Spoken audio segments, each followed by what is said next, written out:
All right, good morning, members of the committee.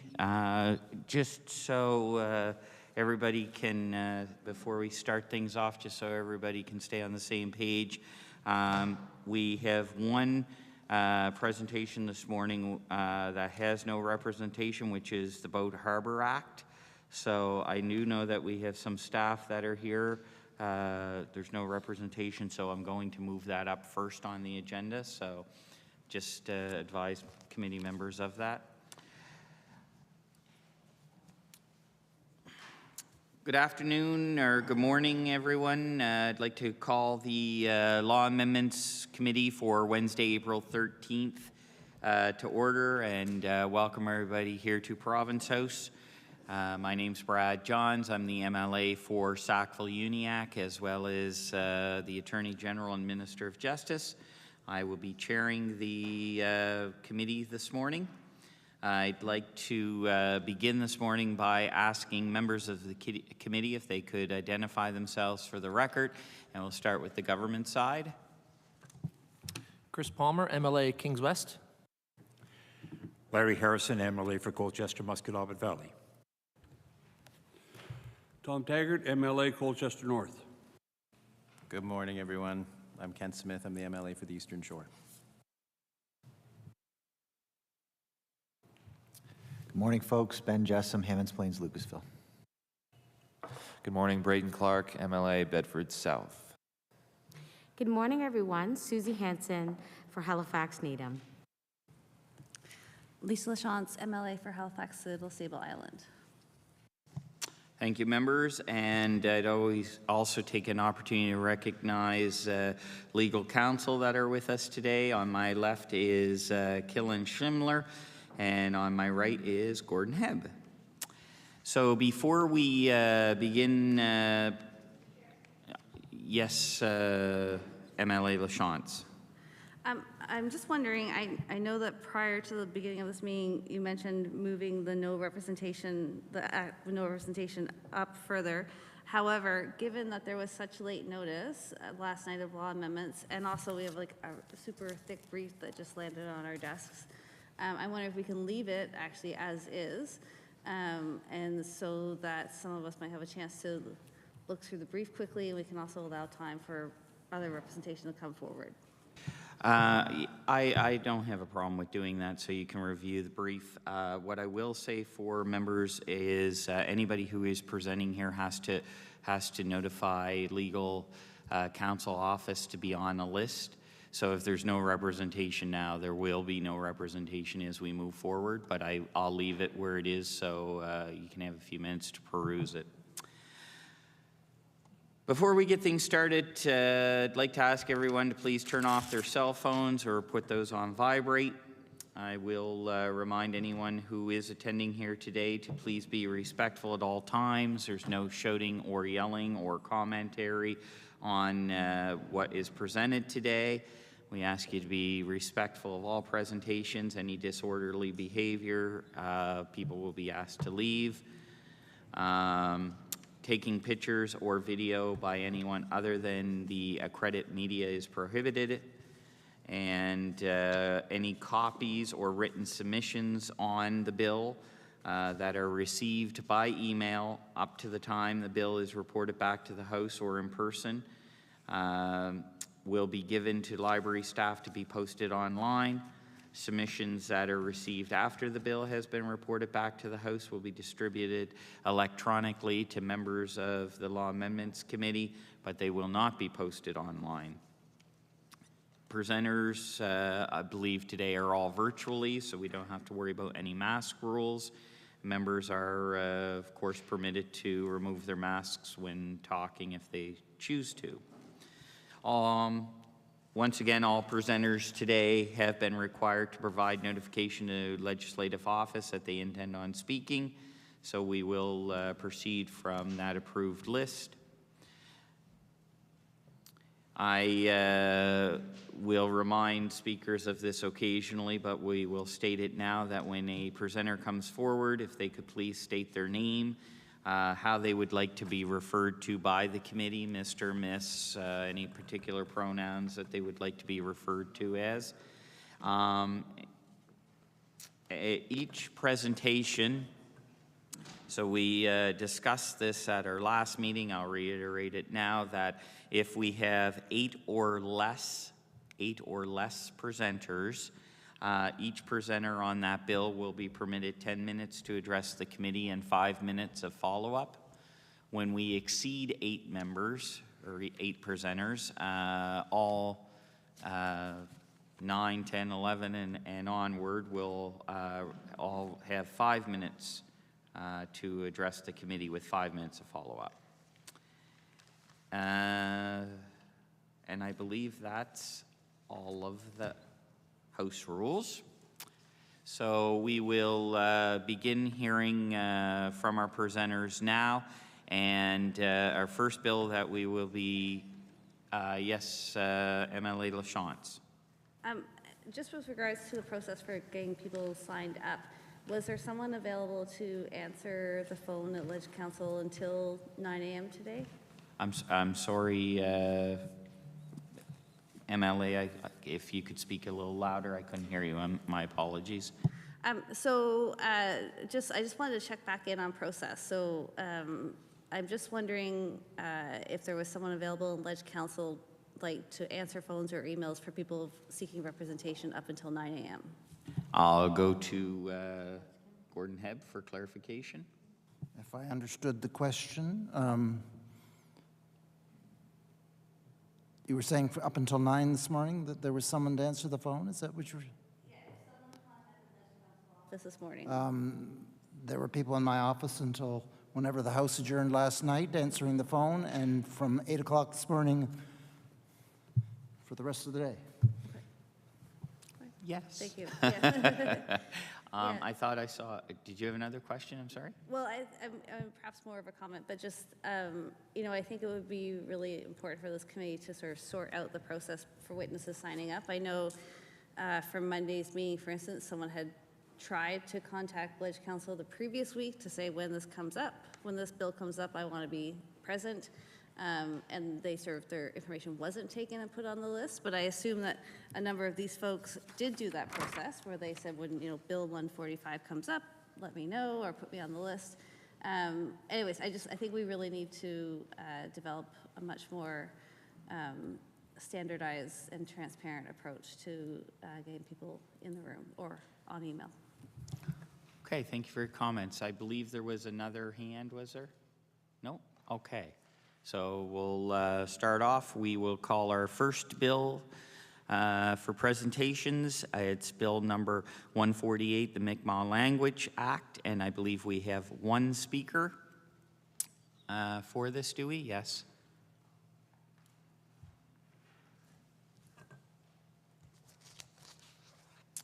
Good morning.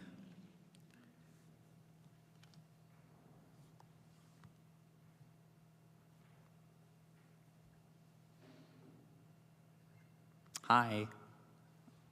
Me? Yes. Hi, how are you? Welcome to the Law Amendments Committee. My name's Brad Johns. I'll be chairing the meeting this morning. If you could just identify for the committee members, identify yourself as well as how you would like to be referred to. And if you're here representing an organization, if you could identify that as well, that would be helpful. And then you will have 10 minutes to present to the committee, and there'll be 5 minutes for follow-up questions if the committee has any. Wonderful, thank you. My name is Blair Gould. I would like to be referred to as Blair, not Brian, as some.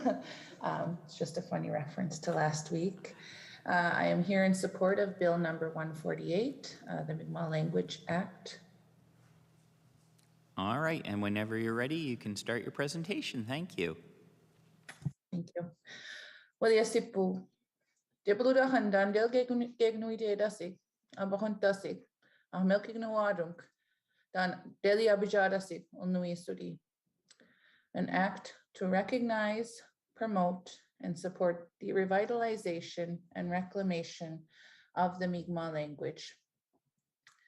Mi'kmaq language has been on a decline over the last number of decades. In a comparative study done in 1999 and 2013, language data in age populations found that generally population ages 40 and over are not in an immediate threat to their understanding of or speaking Mi'kmaq.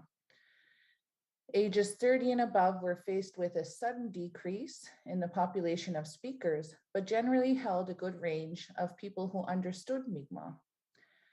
Ages 20 and under were dangerously low, both in the population of speakers as well as those who understood Mi'kmaq. To put this into perspective, 34% of the population ages 5 to 12 in 1999 spoke Mi'kmaq. In 2013, reduced down to 22%. You see these more drastic changes.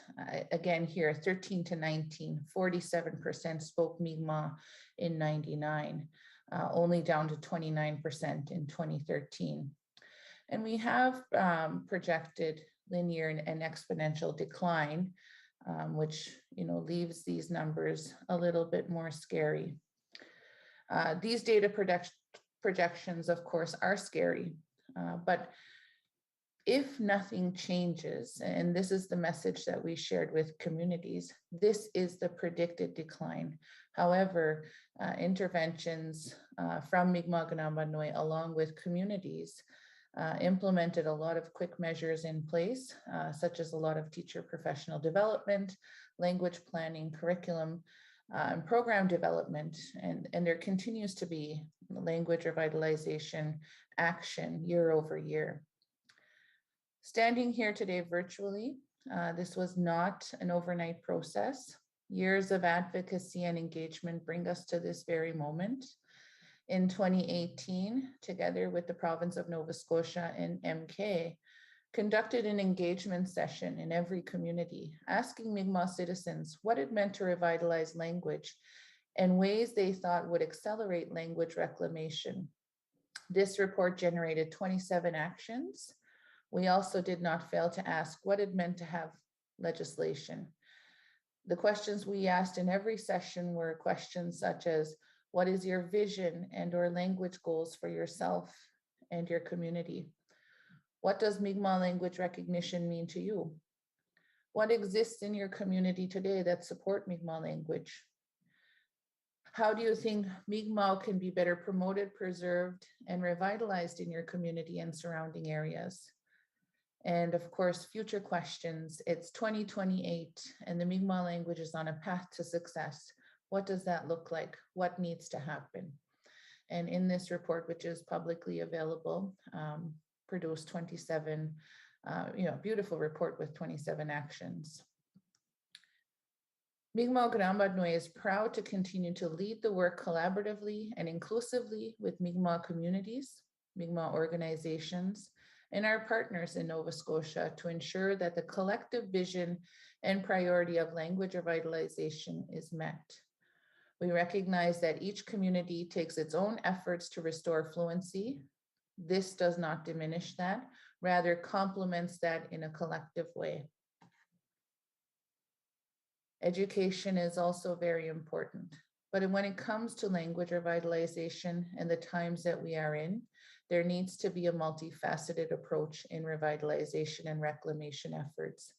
My point is, education efforts are excellent, great, but they are not enough and face an uphill battle when students leave the schools and are immersed into their homes and community. It takes a community, it takes a home, and complemented by education to ensure that fluency is restored. I'd like to just give a brief example on, just putting this into perspective. For example, students in this province must take a second language course, at least at grade 4. In Nova Scotia, this is likely French.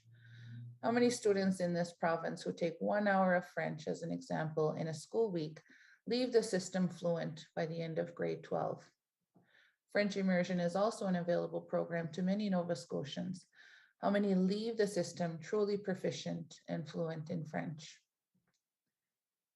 It would be a missed opportunity if I did not take the time to read the parts of the legislation to you in Mi'kmaq. The English version of this legislation is powerful and truly a reflection of the co-development work that this government committed to in October 2021. As a Mi'kmaq speaker myself, this legislation in the Mi'kmaq language brings a different emotion. The translated document is available online. I read to you today one preamble statement and purpose in Mi'kmaq. Manaal nui suri am squasoid li suri ewewasik ula mahamigo giskok deluidasik Nova Scotia. Ula debludahan wewasido del gegnui de dasigal nui suri mawiam squasoid den li suri Nova Scotia. Abahontemen del maulugudimk akedlewadon gabel no dlia bahonto deliam kodemunk siawadunk abahontemunk ahigat munk nui suri uchit gnijanna elmigenig. Abahontemen gismau lugaramidish gisideda han uchidon no Nova Scotia gabel no uchit sahmawe gag Nova Scotia uchit delia bahontemunk igat munk abajadunk siawadunk nui suri. Kamad no nui suri also suri mawiomi da naspol de gabel no sahmawe Nova Scotia, Nova Scotia, ahwenig bilue gulaman nego siawasido, maulugudimk, ahwela madultimk, dandel gegenuide dasik, maus espede dasik. Delian kodmunk, siawadunk, ahigat munk, ulnue. Elt, ankuadunk, dandel numidunk, ulnui suri, Nova Scotia. I commend the efforts of previous and past governments of Nova Scotia for hearing Mi'kmaq desires and vision to co-create this process that we have started. It is only the beginning of the great work and results we will produce in this part of Mi'kmaqi. I will leave this committee with this quote from the late G. Captain Alexander Denny. When the French lose their language, they can go to France. When the Chinese lose their language, they can go to China. When the Mi'kmaq lose their language, they have nowhere to go. And there's a deep message here, and it gives an origin to where different and beautiful languages come from. There is a home base with these languages, but if the Mi'kmaq language is lost here, we as Mi'kmaq people cannot travel or look anywhere else to retrieve it. Thank you for listening today. Thank you so very much for your time and your presentation today. I'm going to ask if there's members of the committee who have any questions, and I'll start with MLA Hansen. Thank you so much, Mr. Chair. Thank you so much, Blair, for that, for your presentation. I will say this is not a question, these are comments. I'm a true believer in collaboration, and I know that change is good and well needed, especially when languages is a very important part of the Mi'kmaq culture and the way of life. So I believe in the preservation of that, and I'm so glad to hear that government is listening, because that's a really important piece. We say this around the table a number of times, how we need to collaborate and work with communities and meet people and listen to and understand. And this is truly a prime example of that. My thought is collective vision of language is powerful. And we need to make sure that we preserve that. So I'm grateful that this bill is being put forward. My question will be, in the House, what type of funding will go along with that so that the resources and the supports will be in place for this particular act here? Thank you so much. Thank you.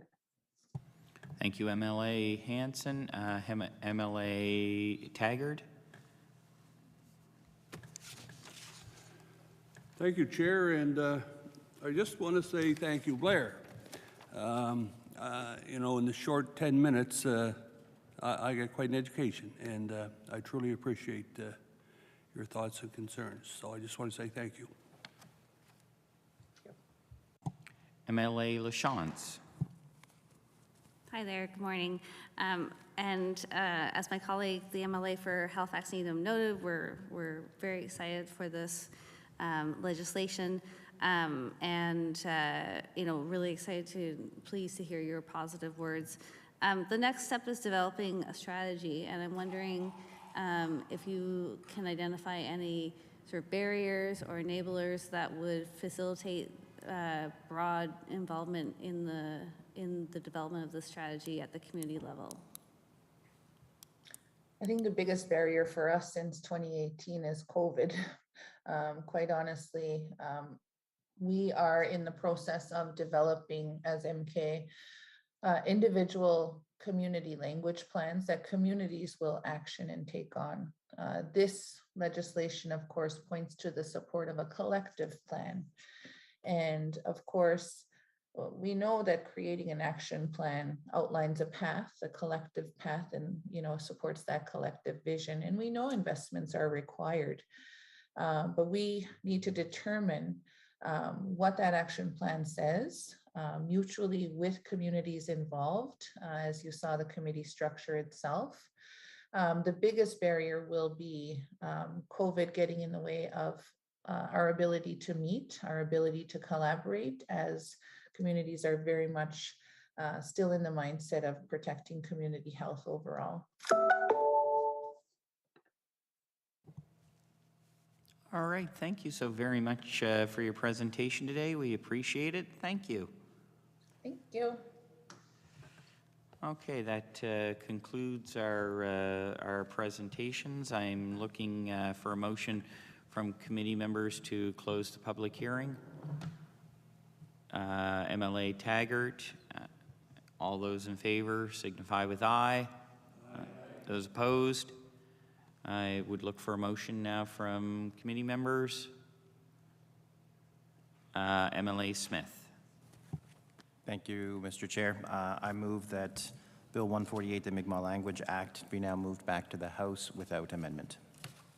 Motion on the floor. All those in favor signify with aye. Opposed? Thank you very much. Moving on to our next bill. Bill number 145, the Electricity Act. We currently have 4 speakers, so each speaker will be provided with 10 minutes for presentation, with 5 minutes of follow-up questions from committee members if there are any. And we'll invite our first participant to come on to the screen. I know that I see her, but I don't know if everybody else does. Just a moment, if you could just hang for a sec. Yes, Mr. Jessam?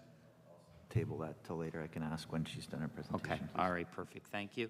Hi, good morning and welcome to the Law Amendments Committee. Thank you for taking the time to come today.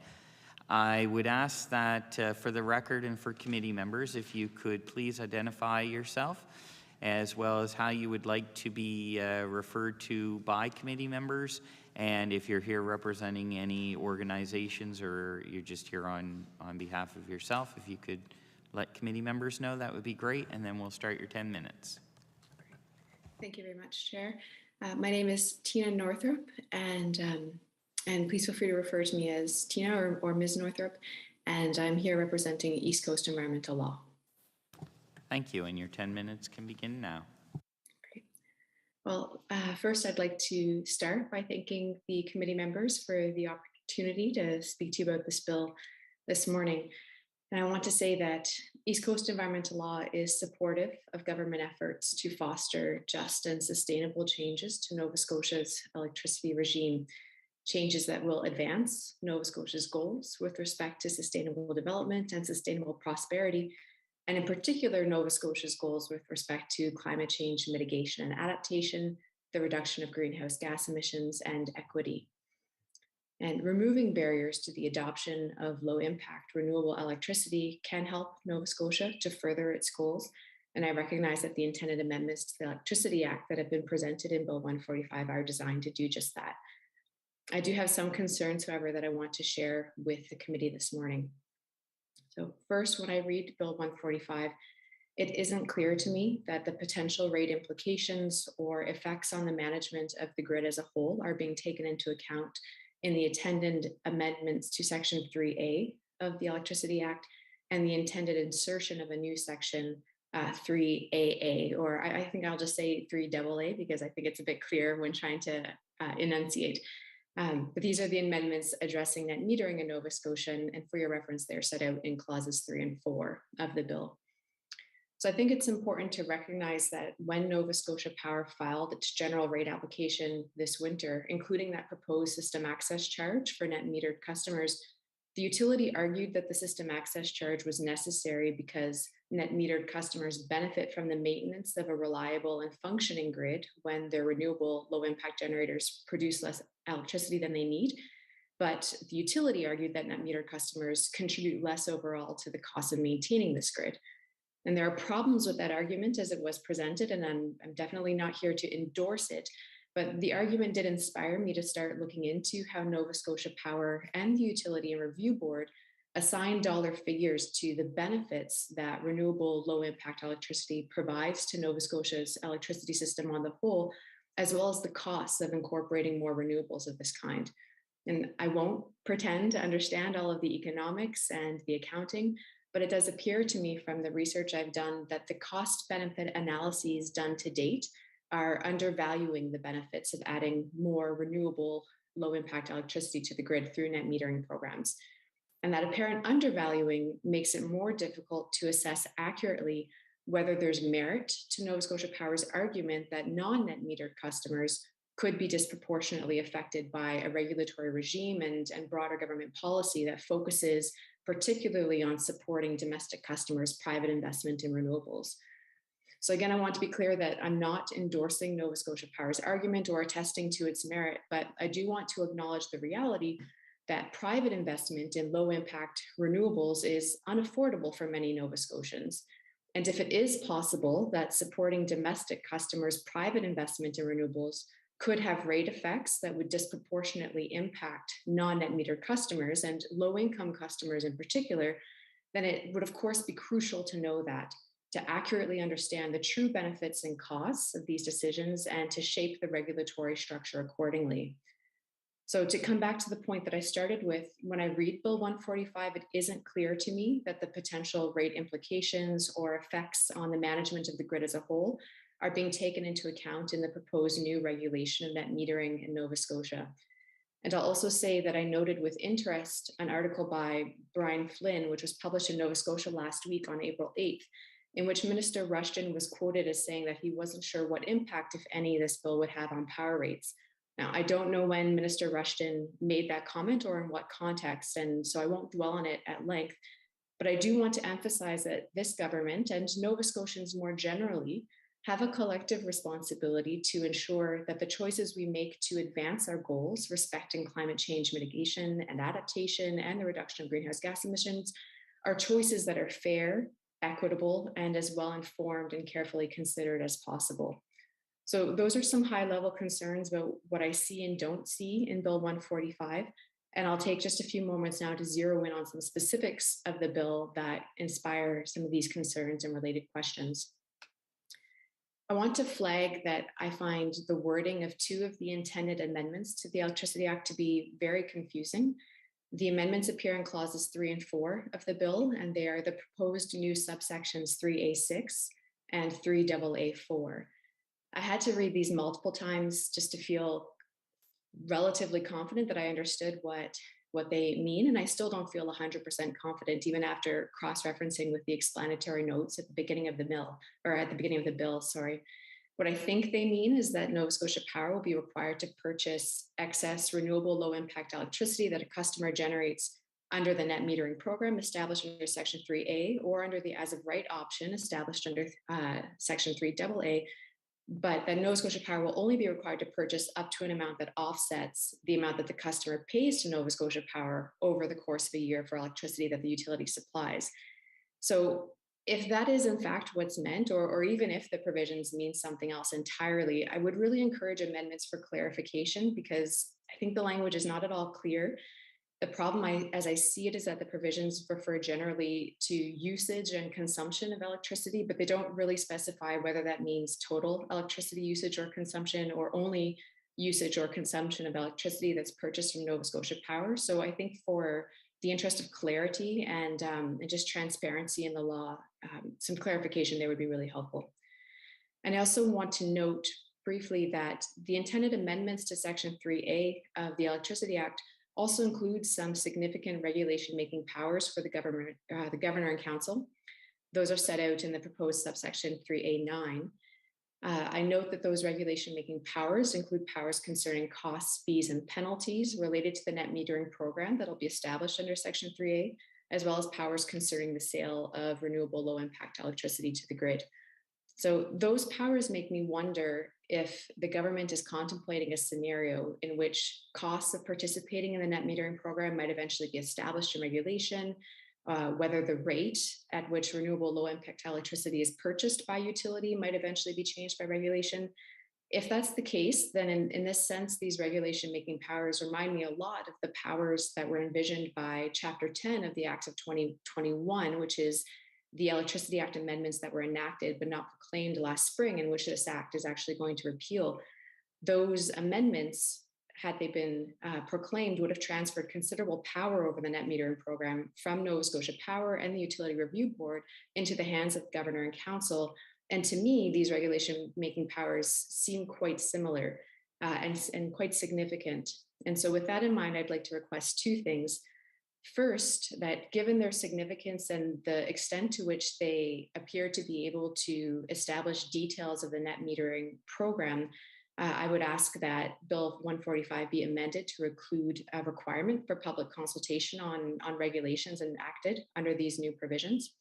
And second, I would also just say that if and when the government establishes regulations under Section 3A that set out further details of the net metering program, that I bear in mind the comments that I've made this morning concerning the impact and the importance of meaningful and cost-benefit analyses that can help us to make sure that the choices we make to advance our goals respecting climate change mitigation and adaptation, reduction of greenhouse gas emissions, are choices that are fair, equitable, and as well informed and carefully considered as possible. And in particular, some decision-making factors set out in regulation would be really fantastic if there are going to be discretionary powers or other powers that allow for the setting of costs or the kind of consideration of rates. Having some sense of what factors ought to go into that analysis when we're thinking about costs and benefits would be really, really helpful in that regard.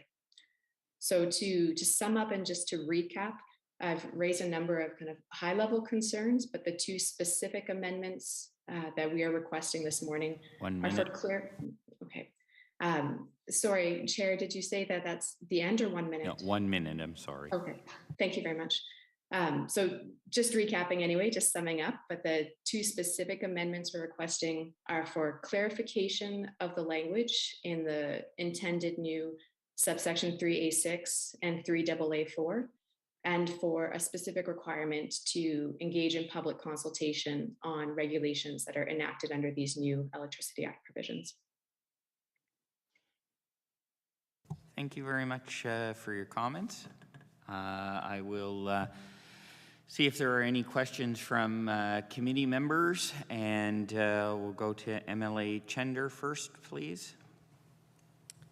Wow, thank you. That was really helpful, and I have lots of questions, but I guess the one I'll ask, and I'll come back if I have more time, is there anything that you saw in examining this bill that directly, I mean, I understand your point about the cost-benefit analysis not being clear in lots of places, but that impacts the rates that Nova Scotians might pay directly. So we know the solar is taken care of, but is there anything else in this bill that impacts the Nova Scotians' power bills, particularly who aren't on solar?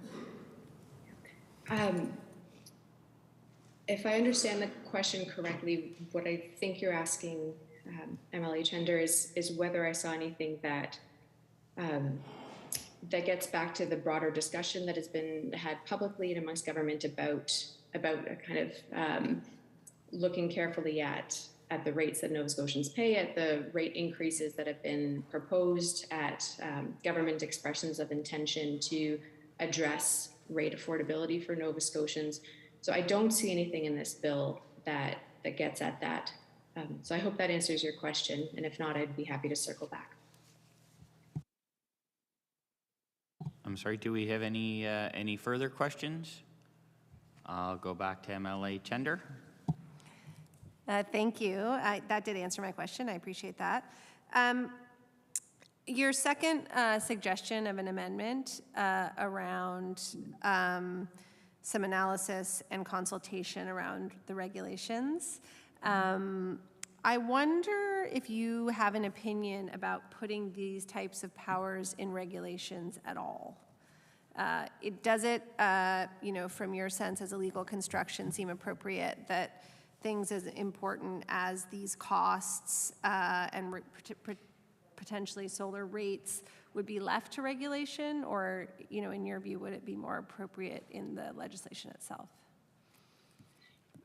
Well, to be honest, I have concerns about those powers being given to government through regulation or legislation. And that's largely because, in my view, I think that a body like the Utility and Review Board has considerable expertise and experience when it comes to rate setting and regulation of utilities. And so I would not want to see that expertise overlooked or that resource overlooked if government is exercising any power, whether regulatory or statutory, to set costs or fees or potential charges or tariffs or anything of the kind that might go into programs like these. That being said, even in the hands of a body like the Utility Review Board, there's still it's still really significant to ensure that the guidance and the factors that need to go into decision making are very clear. So when it comes down to it, I actually think that it's more important, whomever has the decision making power or the power to take action on any of these fronts. I think it's most important for that power to be delineated and for specific requirements, specific factors necessary for consideration to be set out. And the more people with expertise involved in the process, the better, whether the final decision maker is government or the UARB or someone else. Thank you. Any other questions? MLA Jessam. Thank you. Through the chair, when these types of regulatory considerations are being deliberated about, is it standard operating procedure for there to be a public consultation component to getting to those regulatory decisions, or is this, like, what I'm trying to get at, is this kind of like a circumvention of that step, or is this something that you're asking to be inputted into the process as something that would be different from the traditional standard operating procedure? Mm-hmm. I wouldn't go so far as to say that it's standard for there to be public consultation, but we do have a number of examples of that, and particularly in the environmental law sphere, which I'm most familiar with, and it's intersecting spheres. But that requirement was set out in the Biodiversity Act in particular. Most recently, when we look at the development of regulations under the Coastal Protection Act, when we look at development of regulations under the Sustainable Development Goals Act, which, as we know, was eventually repealed, those regulation-making procedures were informed by public consultation. So it's certainly something we have examples of, and I think it can be very beneficial. It's not the case that it's been done in all cases, but I think the more, the better. Thank you very much. My alarm's going off there, but so thank you very much for your comments and taking the time to present today. We appreciate you coming forward, and have a great rest of the day. Thank you. Thank you.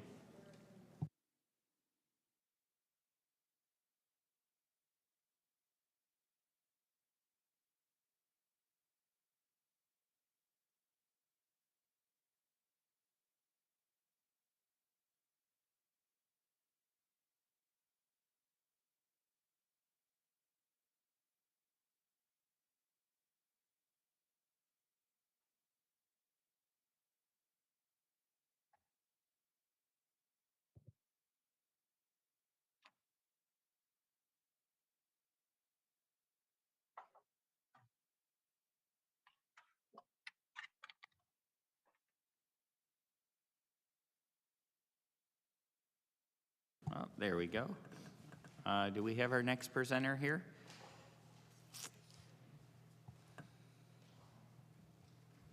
Peter Pauley.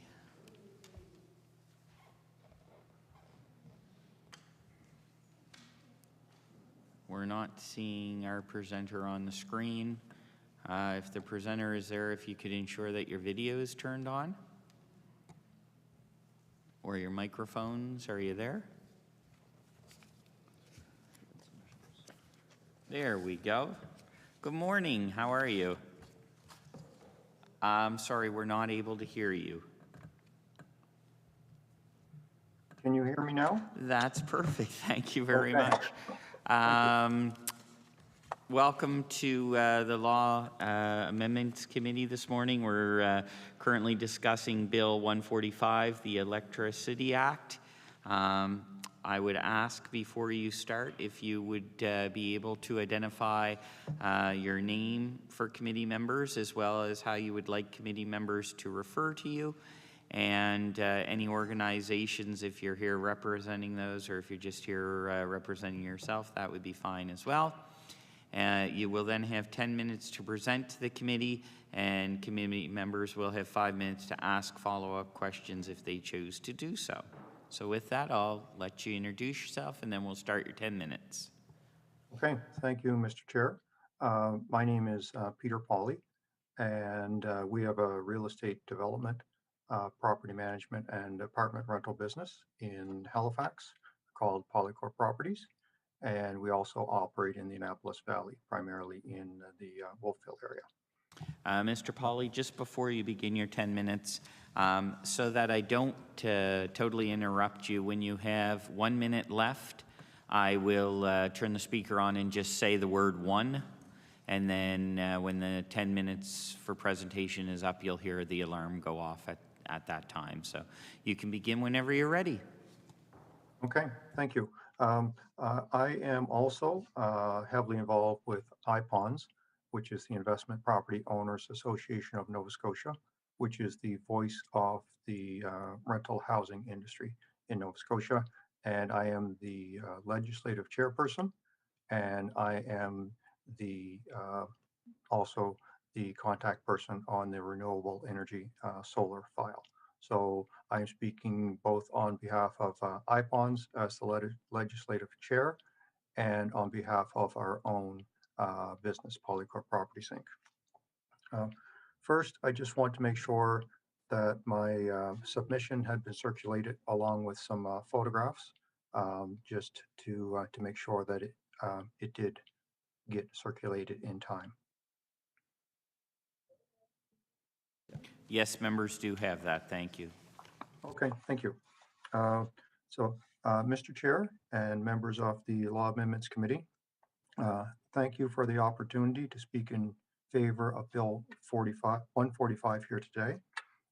I am here on behalf of not only my own company, Polycorp, but also as the renewable energy lead for the Investment Property Owners Association of Nova Scotia. Polycorp has also supported the combined efforts of Solar Nova Scotia and CanREA, the Canadian Renewable Energy Association, with respect to discussions with the province on the net metering file over the last several years. We would like to thank the Minister of Natural Resources and Renewables and the dedicated public servants in his department who have helped prepare this legislation that we are reviewing today. I would like to thank the Premier personally for his leadership in putting Nova Scotia on a path for a cleaner future with more solar energy from a diverse group of players. If we are going to truly break the Nova Scotia power monopoly, as was once promised in a previous election, it is legislation like Bill 145 that will help make it happen. We believe in Bill 145 because it will help me and my company do our own small part to win the battle against climate change. First, a bit about Polycorp, our own business. For 30 years, we have developed a variety of different types of residential neighborhoods. including affordable rental suites, market-based condominiums, townhouses, and single-family homes built for sale. We have provided quality housing in Halifax's north and central areas and downtown, along the Bedford Basin, Fleming Park area in Spryfield, Long Lake Village in Spryfield, and Wolfville. We have plans to do more in the valley and in Spryfield. All we need are municipal and provincial governments that will work with the private sector and work with us, not against us. But that's a topic for another day and another meeting. Today, I'm here to speak about Bill 145. The legislation opens the door to more Nova Scotians accessing solar power and renewable energy. It's the logical next step to the Electricity Act amendments passed last year. Polycorp has always been about more than just building houses. It's no understatement that we want to pass on a better planet for future generations. That's why we have been reducing our carbon footprint for our new builds for the last 20 years. We use insulated concrete forms, or ICFs, to make our buildings fundamentally far more energy efficient than building codes require. We are tracking 15 to 20 years ahead of building code requirements. We build to LEED standards, leadership in environmental energy and design. Our Q-Lofts project in the north end of Halifax achieved LEED Platinum in 2018. It was the largest LEED Platinum multi-unit building built in Canada in 2018, so we're quite proud of it.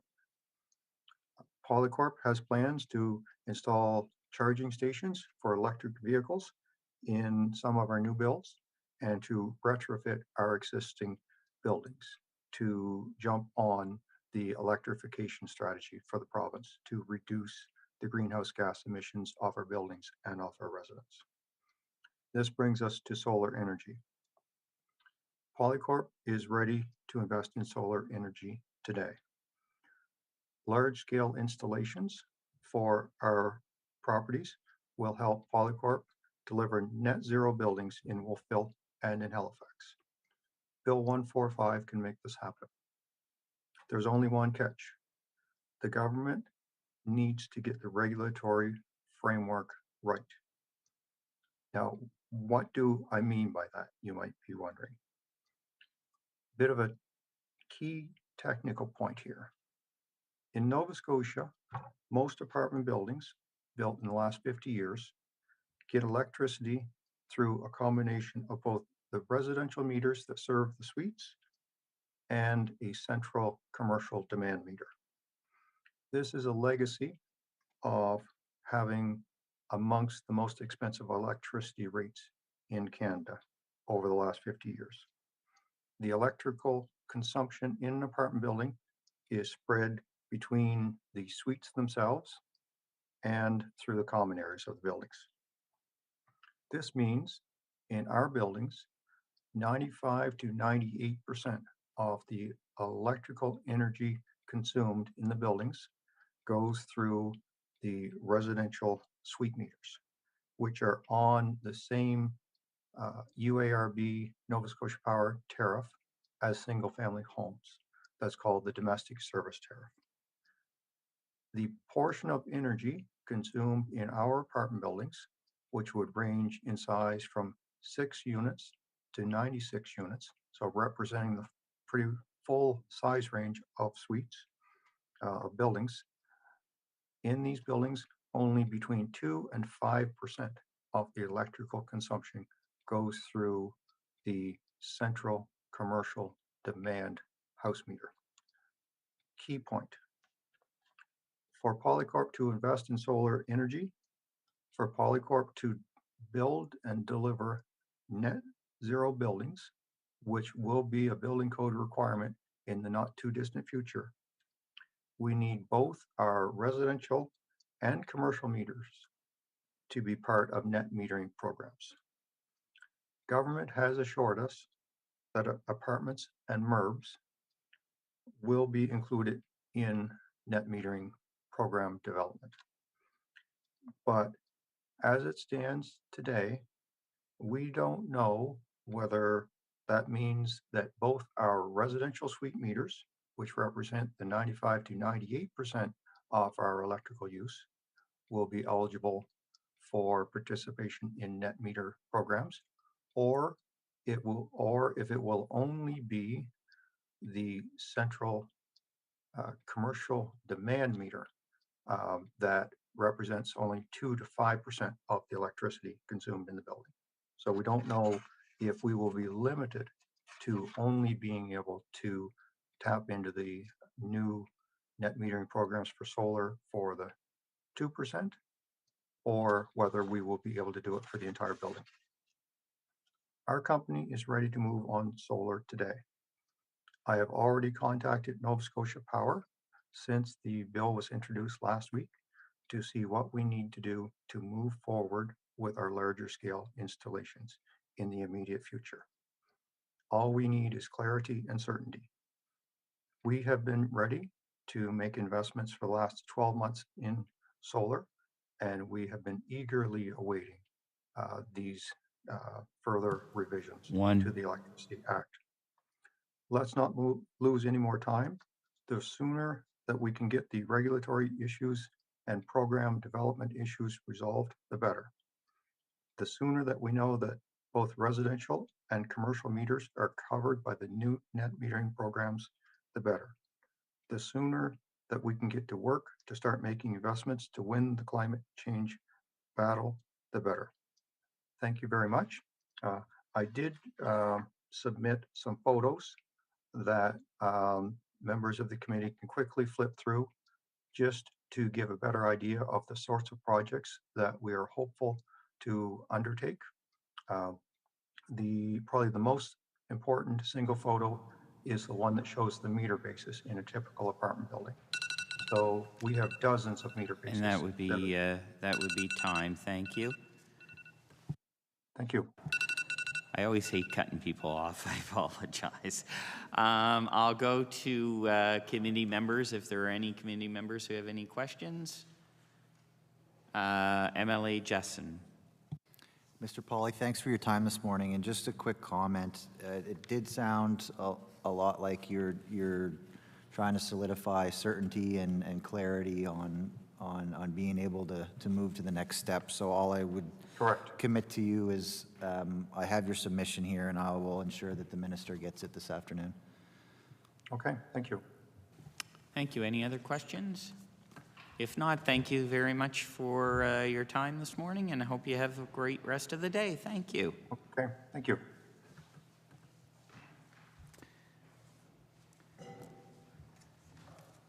Moving on now to our third presenter for this bill.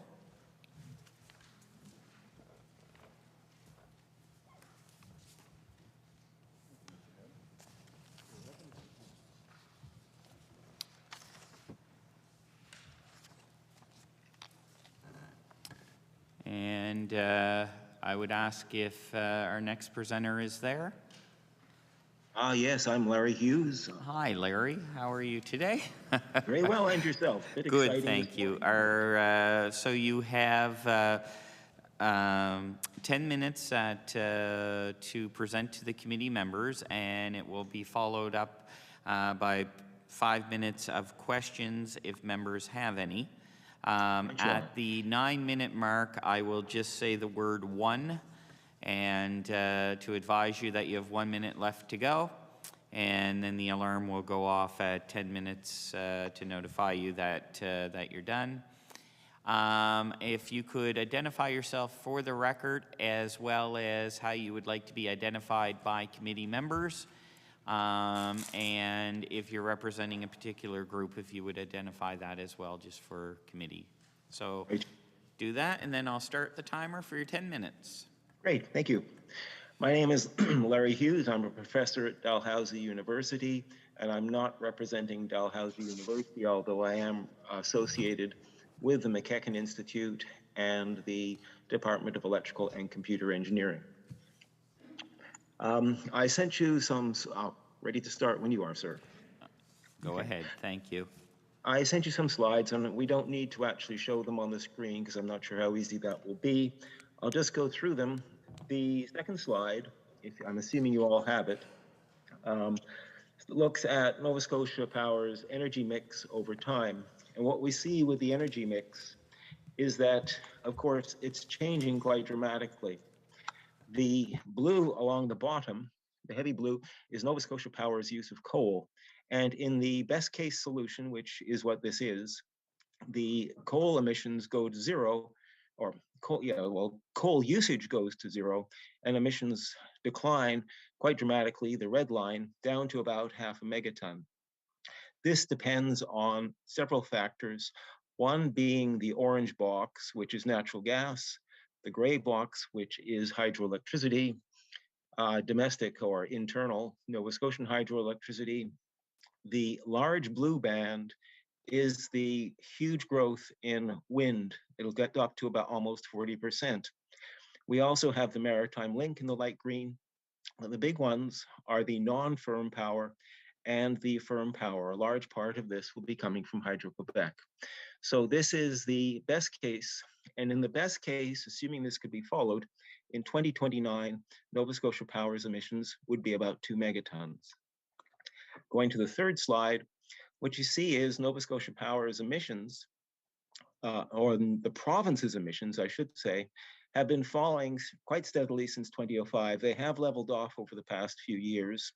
And in 2019, there were about 16 megatons. If Nova Scotia Power meets its ideal, it will reduce its emissions to about 0.5 megaton. And the green bar in March 2030 low are the emissions from transportation, buildings, oil and gas, and non-energy sources. About 90% of Nova Scotia's emissions come from energy emitting sources. So the green indicates the amount of emissions coming from these other non-electric sectors in 2019. Excuse me. If Nova Scotia Power doesn't meet its targets in 2030, the median, those other sectors will have to reduce their emissions by about 1.2 megatons and 2.6 megatons in the high case. With a no Atlantic loop situation, those sectors would have to reduce their emissions by about 0.6 or about 0.5 megaton. Now, Bill 145, from what I can tell, is intended to address the problem of no Atlantic loop by increasing the volume of electricity, variable solar electricity on the grid. And what we see here on the next slide, slide 4, solar production in Nova Scotia peaks during the summertime and drops off dramatically in the winter. This shouldn't be that surprising in the respect that during the wintertime, the days get shorter, and of course, it's more overcast, but it's primarily because the days are getting shorter. Panels can get snow on them and so forth. So this is an interesting problem for Nova Scotia Power for a number of reasons, one of which is Nova Scotia Power has a winter electricity peak. The electricity peak, this is daily from 2021. What you see is the peak is in the winter months. This is the days across the horizontal axis. In the summer months, they're the lowest. Again, this isn't surprising. We aren't at home using the lighting, the appliances, electric heating, and so forth. So during the summer, it drops off quite dramatically. This means that during the summertime, we will be producing solar, and that will then be pushing down the amount of electricity that Nova Scotia Power has to produce, which on one hand would appear to be a good thing, but on the other, there is a potential problem that I think needs to be discussed at some length sooner or later, preferably sooner. And that refers to the ramp rate. Now, the ramp rate is the amount of electricity that an electricity provider, such as Nova Scotia Power, must produce over a period of time. This is, and you've probably seen this curve elsewhere, it's referred to as a duck. It has effectively a profile of a duck. The electricity provider in 2013 was meeting most of Chile's electrical demand. But over time, as more solar came on to the market, the gray lines going down to the blue and then the black on the bottom are a result of the addition of variable solar and some wind onto the grid, pushing down the amount of electricity that the provider must supply. So what happens is when the sun sets, or as we're leading up to sunset, the electricity provider has to start producing electricity quite rapidly, which is the ramp up, in order to meet the demand for the evening peak. And what you see in this case in Chile, electricity demand increased by about 66%. In California, the example is about 100%. That is, the amount of electricity the electricity provider had to provide doubled in the space of 3 hours. In Nova Scotia Power's rate is about 20%. So over 3 hours, the maximum it has to increase is about 20%, which is a far cry from 66, or worse, doubling. This raises a number of questions that I've made on the last slide that I'll talk about now. And that is with respect to Bill 145 and some recommendations that I would ask the committee to consider. The first is to require the customer generators to inform the electricity provider, which is Nova Scotia Power, of their connection to the grid. This is important because my concern is if individuals arbitrarily start connecting solar equipment or any other variable equipment, well, any other electricity production equipment to the grid without Nova Scotia Power being aware of this, it could put line crews at risk. So the first point here is about safety. The second is to require the grid operator to collect and make public solar production statistics. As it stands right now, the solar production statistics aren't that great in the province. It's difficult to do analysis work and to effectively make policy without knowing what the electricity production is in the or the solar electricity is in the province.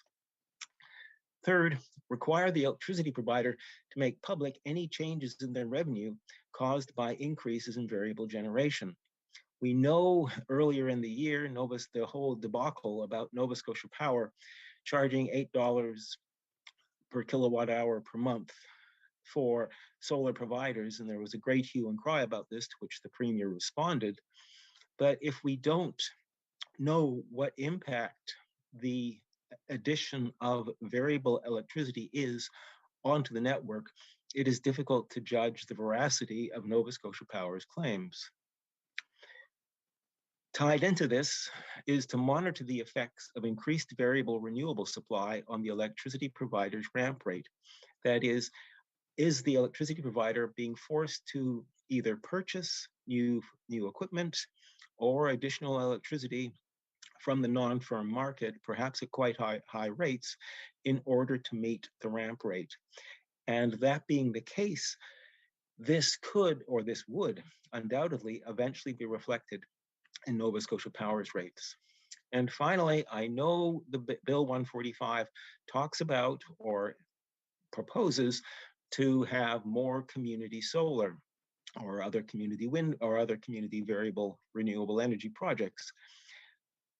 I'm all in favor of this, but I would like to see you take it a step further, and that is to allow the creation or recreation, in some cases, of municipal electricity providers. We already have 3 of them in the province. They've come down from when I first came here.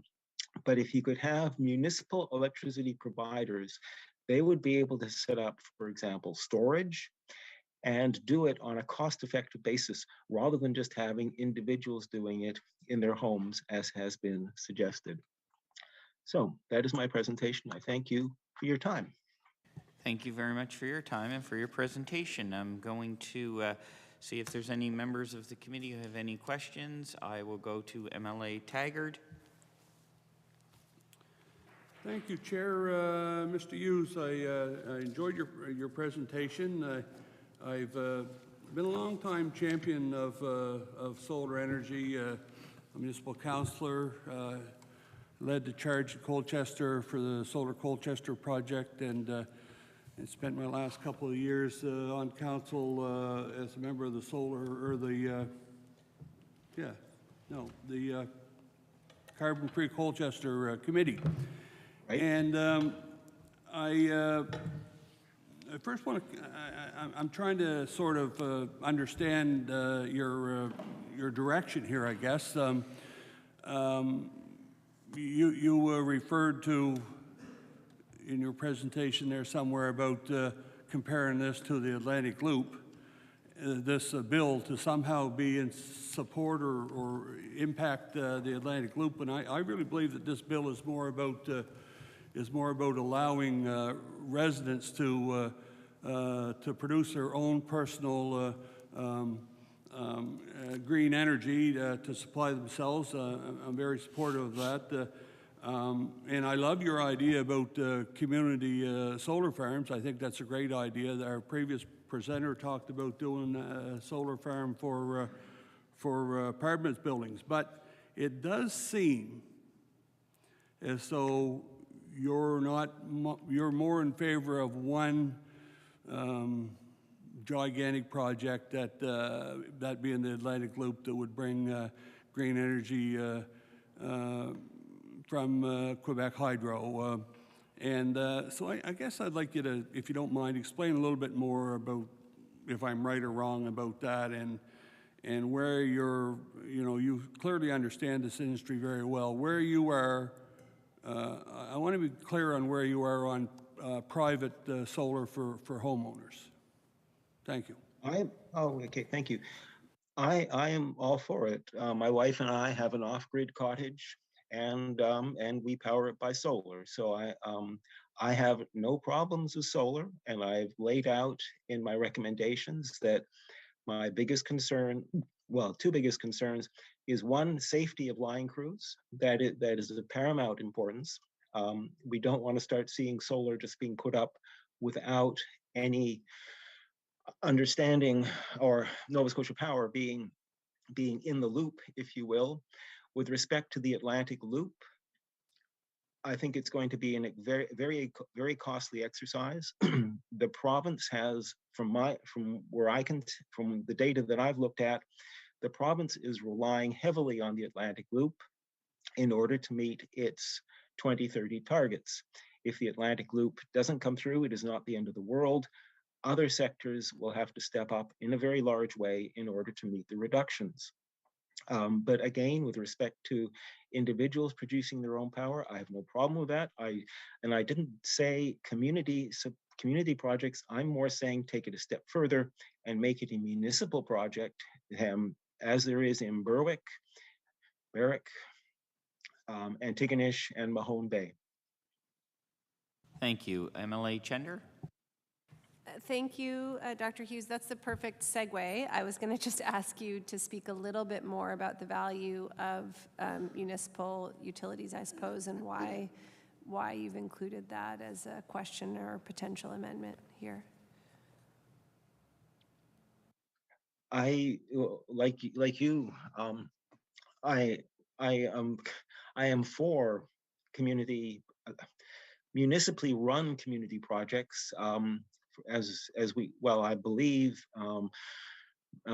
Berwick has such a project at this time. They already have a small hydro facility, so they understand how electricity can be produced and managed. By having a community project, you could set up your own storage, as opposed, as I said in my presentation, to individuals. And this could be done on a cost-effective basis and benefit the entire community, rather than just individuals. So if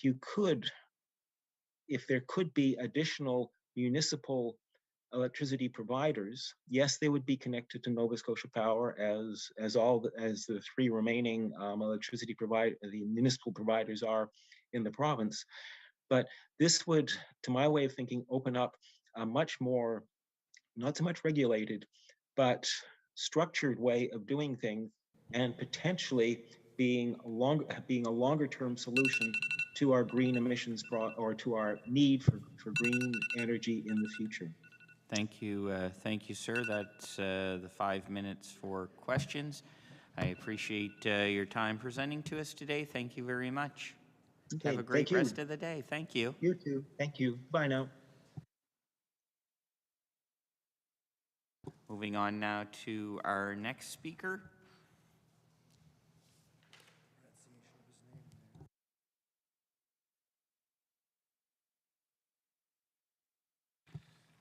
Good morning. How are you today?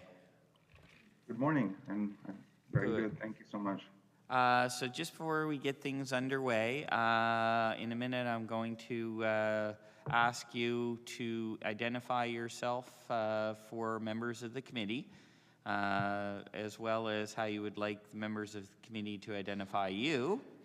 And if you're here on behalf of any organizations, if you would let the committee members know that, or if you're just here on your own. And finally, you will have 10 minutes to present to the committee. After 9 minutes have gone by, I will just say the word one, and you'll know you have a minute left, and then you'll hear the alarm go off at the end at 10 minutes. You'll then have 5 minutes of follow-up questions if any of the committee members have any questions of you. So if you want to start by identifying yourself, and then when you're done that, I'll start the timer as soon as you're ready. Thank you. I'm Gurprasad Gurumurthy. I use the pronouns he, him. I'd like to be addressed as Mr. Gurumurthy.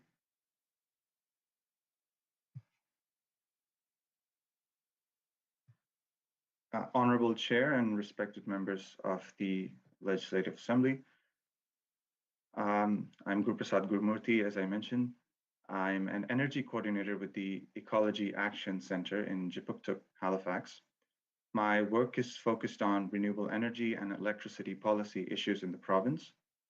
The organization that I'm representing today, the Ecology Action Center, is a 5 decades old environmental charity that takes leadership on critical issues from biodiversity to climate change and environmental justice.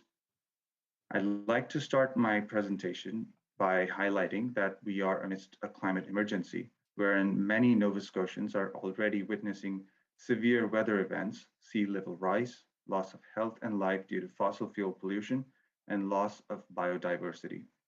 Therefore, it is critical that we act now and direct our focus towards decarbonization, and especially look to transition the electricity sector, which has the highest contribution to greenhouse gas emissions. In this regard, I'd also like to appreciate the province's efforts to introduce changes in the Electricity Act by introducing Bill 145. The amendments introduced addressed some of the issues around renewable energy development in the province directly. However, we at the EAC believe this is an opportunity to address some of the more systemic issues plaguing our province, such as energy affordability, equity of energy access, energy efficiency, and decarbonization. I'd like to bring to light that Section 3A, subsections 2 and 6, also repeated under Section 3AA, subsections 3 and 4, seem contradictory in nature, while subsection 2 allows customers to sell excess electricity to NSPI.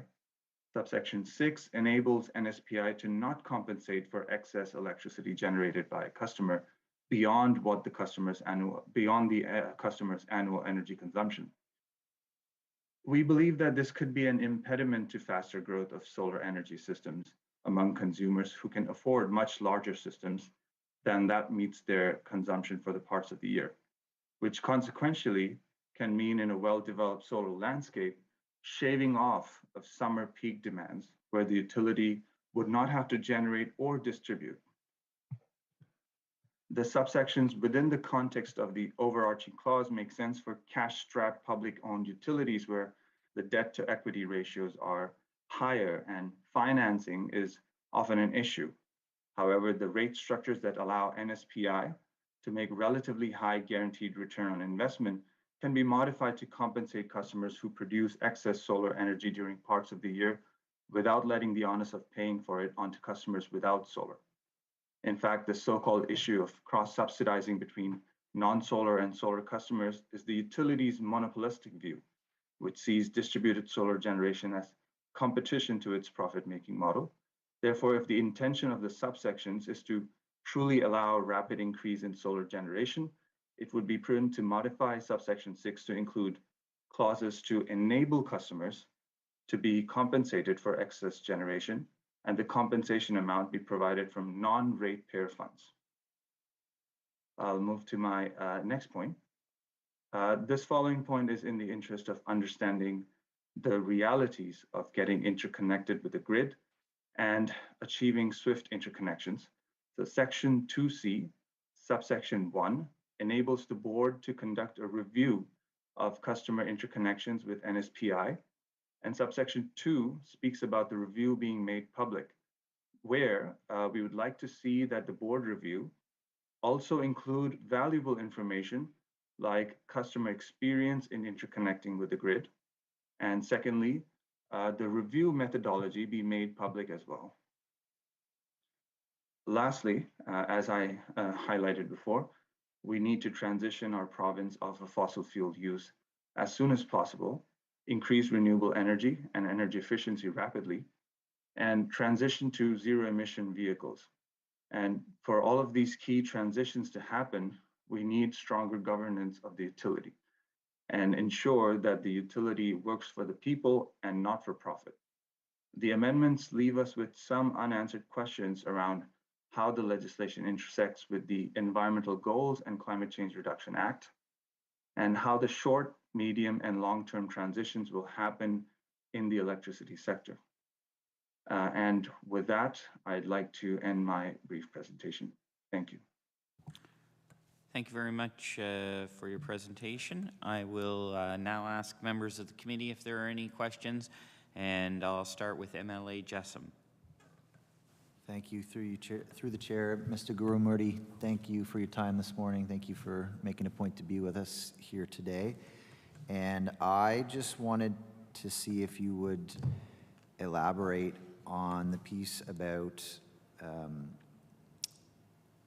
excess energy generation, and if you could speak to kind of like whether or not that's something that's overly significant. Is it marginal? Is everybody generating excess? Like, I'm trying to put my finger on how significant that amount of excess energy is, just for context, please, and thank you. Absolutely. So to put things into perspective, right now, the amount of solar energy in the province is about 0.4% of the total amount of electricity that is generated through various sources. So it's a very small amount that is, and even within that, a smaller subsection is the rooftop solar, which is the house owner or solar energy on homes. So therefore, it's a very small amount to actually create any kind of problems for the grid, as the utility puts it. Having said that, there are, if the homeowners who can afford more solar on their rooftops, if they can add more solar, if we stop them from doing so, we are actually not helping the industry grow. We're not actually helping the installations grow to have any kind of meaningful effect. Thank you very much. Are there any other questions? MLA Clark, please. Thank you, Mr. Chair, and thank you, Mr. Gurumurti. I just wanted to follow up on your point there. So in your opinion, or in your view, is there essentially an artificial, maybe not artificial, there's an incentive not to go to the point where you can generate excess. Is that correct? Could you repeat that question? I'm sorry. Sorry. In your view, is there an incentive, or is the system structured in such a way to incentivize homeowners not to produce excess solar if they were able to? Exactly. Right now, the clauses allow customers to bring their generation down to $0, which is appreciated. However, the customers who can afford to install a much larger system on their rooftops will not be incentivized to do so. Thank you. If there are no more questions, thank you very much for your presentation. We certainly appreciate your time today. Thank you. Thanks so much for the opportunity. And I will, just because I know that you're up for the next one, I am going to just ask you to stay, if you can log off, and we'll log you back on in a second. I do know that there's going to be some discussion here, so you can go do anything, and we'll see you again in a few minutes. But you are our next speaker up. Honorable Chair, I do have a request to be placed on the end of the other presentation, if that is possible. I believe there are two other presenters after me, if I could be placed after that. Yeah, I'm agreeable to that, so it would probably be close to 11:15, okay? All right, thank you, and we'll see you in a little bit. Thank you. Thank you, members, and I'm looking right now for a motion to close the public hearing on Bill number 145. MLA Smith? I move to close debate, public presentation on Bill 145. Thank you. Motion to close the public participation portion of this. MLA Jessom? Just seeking clarification on this step in the procedure. It's not something that I've noted takes place over the last 8+ years in this role, and I'm just kind of curious. Like, we talked about the public participation being unavailable before we started today, so I'm just looking for some context around why this motion is important to our proceedings. So we have no more speakers. Close the public hearing portion, and then we go into debate on what we heard. I'm just curious why there's a motion at this point. Because it's the right time for the motion. Again, okay. I've not seen it in 8 years. Okay, thank you, sir. So we do have a motion to close the public hearing portion by MLA Smith. Since we have no more speakers, that motion is appropriate. All those in favor? Aye. Those opposed? Okay, thank you. Now we'll go in looking for a motion. I do note that we do have a change sheet that is being passed out before us.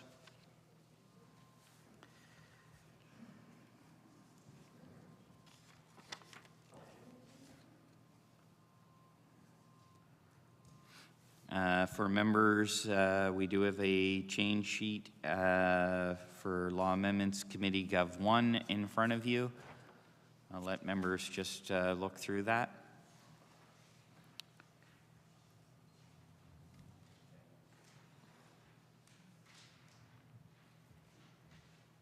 So I am looking for a motion for an amendment and... Okay.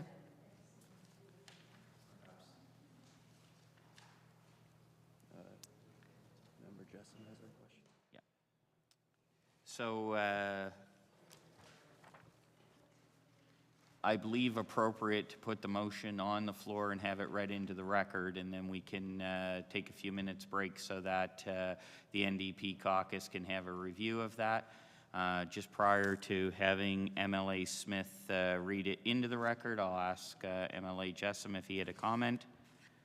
Yeah, if we might receive some context as well from one of the government members. In addition, please, thank you. So I will go to MLA Smith to read the amendment into the record, and then we'll take a few minute pause so members can review. MLA Smith. Thank you, Mr. Chair. We're proposing the following amendment to Bill 145. Page 8, Clause 8, proposed subclause 4, BB2, line 4, add, quote, for electricity procured under the Green Choice Program, end quote, immediately after, Act, Page 10, Clause 9, proposed subclause 4F5, line 4, add, quote, unless granted an extension by the board, end quote, immediately after the year 2023. If I may just add a little bit of context, it's really just cleaning up some of the language for the members here. So Clause 8 talks a lot about the Green Choice Program. So it's referenced throughout Clause 8, and adding it to this subclause will just ensure continuity throughout that clause. And then Clause 9 just talks about a deadline of April 1st, I believe, April 1st, 2023, as a hard deadline, and we're just adding the language that says unless granted an extension. Thank you, Mr. Chair. Thank you, MLA Smith. So as requested, we will take a 5-minute recess to provide members an opportunity to review.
All right, I'm going to call the committee back to the table. So we did have a motion on the floor prior to us taking a recess. So the motion on the floor as per the handout of LAC Gov 1. And I'd ask if there's any discussion on this motion. And I will go to recognize MLA Chender, please. Well, I mean, I guess, Mr. Chair, I will just say that, you know, we had 11 and a half hours notice of this meeting. We had no notice that there would be an amendment coming in. I know we're not entitled to notice, but it sure would be handy when we're talking about a complex piece of legislation that purports to shift our energy system. And we don't have the minister here. We don't have a bill briefing. We don't have an independent, we don't have anyone from the public service to discuss with us. I appreciate the members' comments about the changes. But with respect, I would have liked to hear from someone in the department. I would have liked to hear from the minister. We'd like to understand those. So we'll certainly endeavor to do that after this. But I do have a question. I don't know who to properly direct my question to, so I guess I'll direct it to the four of you, and if anyone has an answer, that would be great.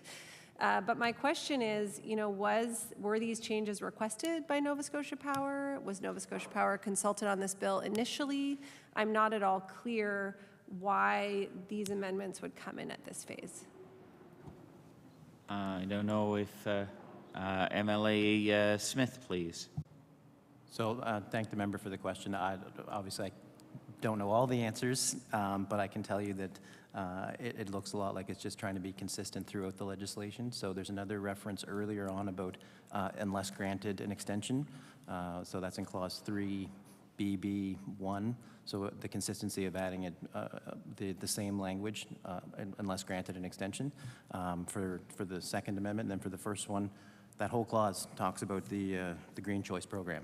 So it's just adding the Green Choice Program to that last subclause. Seems pretty straightforward to me. Thank you, MLA. Any further discussions? MLA Chender? Yeah, I take the point. It seems straightforward. I spent 4 months of my career trying to understand legislative drafting, and after 5 years in this place, I still don't totally understand it and would submit that very little is totally straightforward in legislation. And so, yeah, I guess I'll just say again, it's very unusual that we would get a change like this that's not requested by someone. So that's what I want to understand is, like, why is this coming in now, and who asked for it? Did Legislative Counsel's office review the bill and say, oh, actually, there are these little housekeeping gaps that we need to fill in? Maybe I could direct that to Mr. Hebb. Did these changes come at the behest of your office? I'd recognize Ledge Counsel. No, they were not at the behest of my office. They came to us, I believe, through the solicitor advising the department. And I don't know the origins beyond that, but they came to us from the government. They did not originate in my office. MLA Chender. I mean, I'll leave it there because, you know, I know that we don't probably have the right people around the table to answer the questions that I have. But I'll just reiterate that this, in my view, you know, the way that this bill has come forward, the speed with which it has moved from debate on the floor to public hearing is not a good way to make law. And, you know, further adding amendments at this phase is odd. But I'm sure we will endeavor to figure out what we can and speak more about it when it comes back to the floor of the House. Thank you. Thank you. Any further? If not, I will ask for the question be called on the motion. All those in favor signify with aye. Aye. Those opposed, nay. Thank you. And so that's on the amendment. So I will now ask for a motion to refer the bill back to Committee of the Whole House as amended. Looking to MLA Smith, please. Thank you, Mr. Chair. And now I will move that Bill 145 be reported back to the House as amended. Motion on the floor. All those in favor signify with aye. Those opposed, nay. Thank you very much.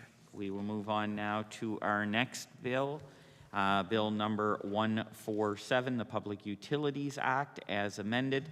As per our previous speaker, who's requested to go a little bit later in the presentation, and we are running behind time anyhow, so our second speaker, which would be Tina Northrup. I'm not quite sure if Miss Northrup is there or not, but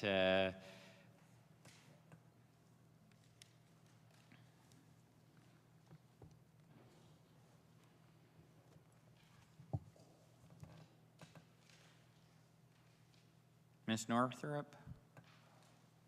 I'm here, thank you. Hi, nice to see you again today. Nice to see you again. So once again, if for the record, you would be able to identify your name, any organizations you may be here representing, how you would like to be identified by committee members.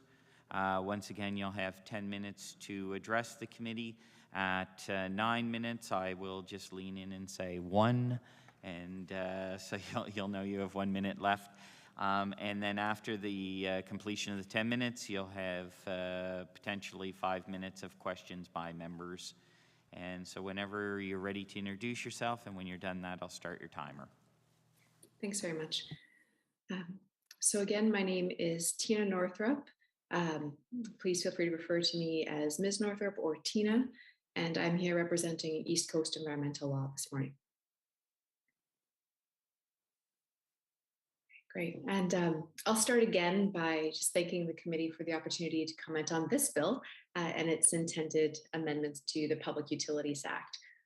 And I also want to reiterate the comment that I made earlier this morning and say again that East Coast Environmental Law is supportive of government efforts to foster just and sustainable changes to Nova Scotia's electricity regime.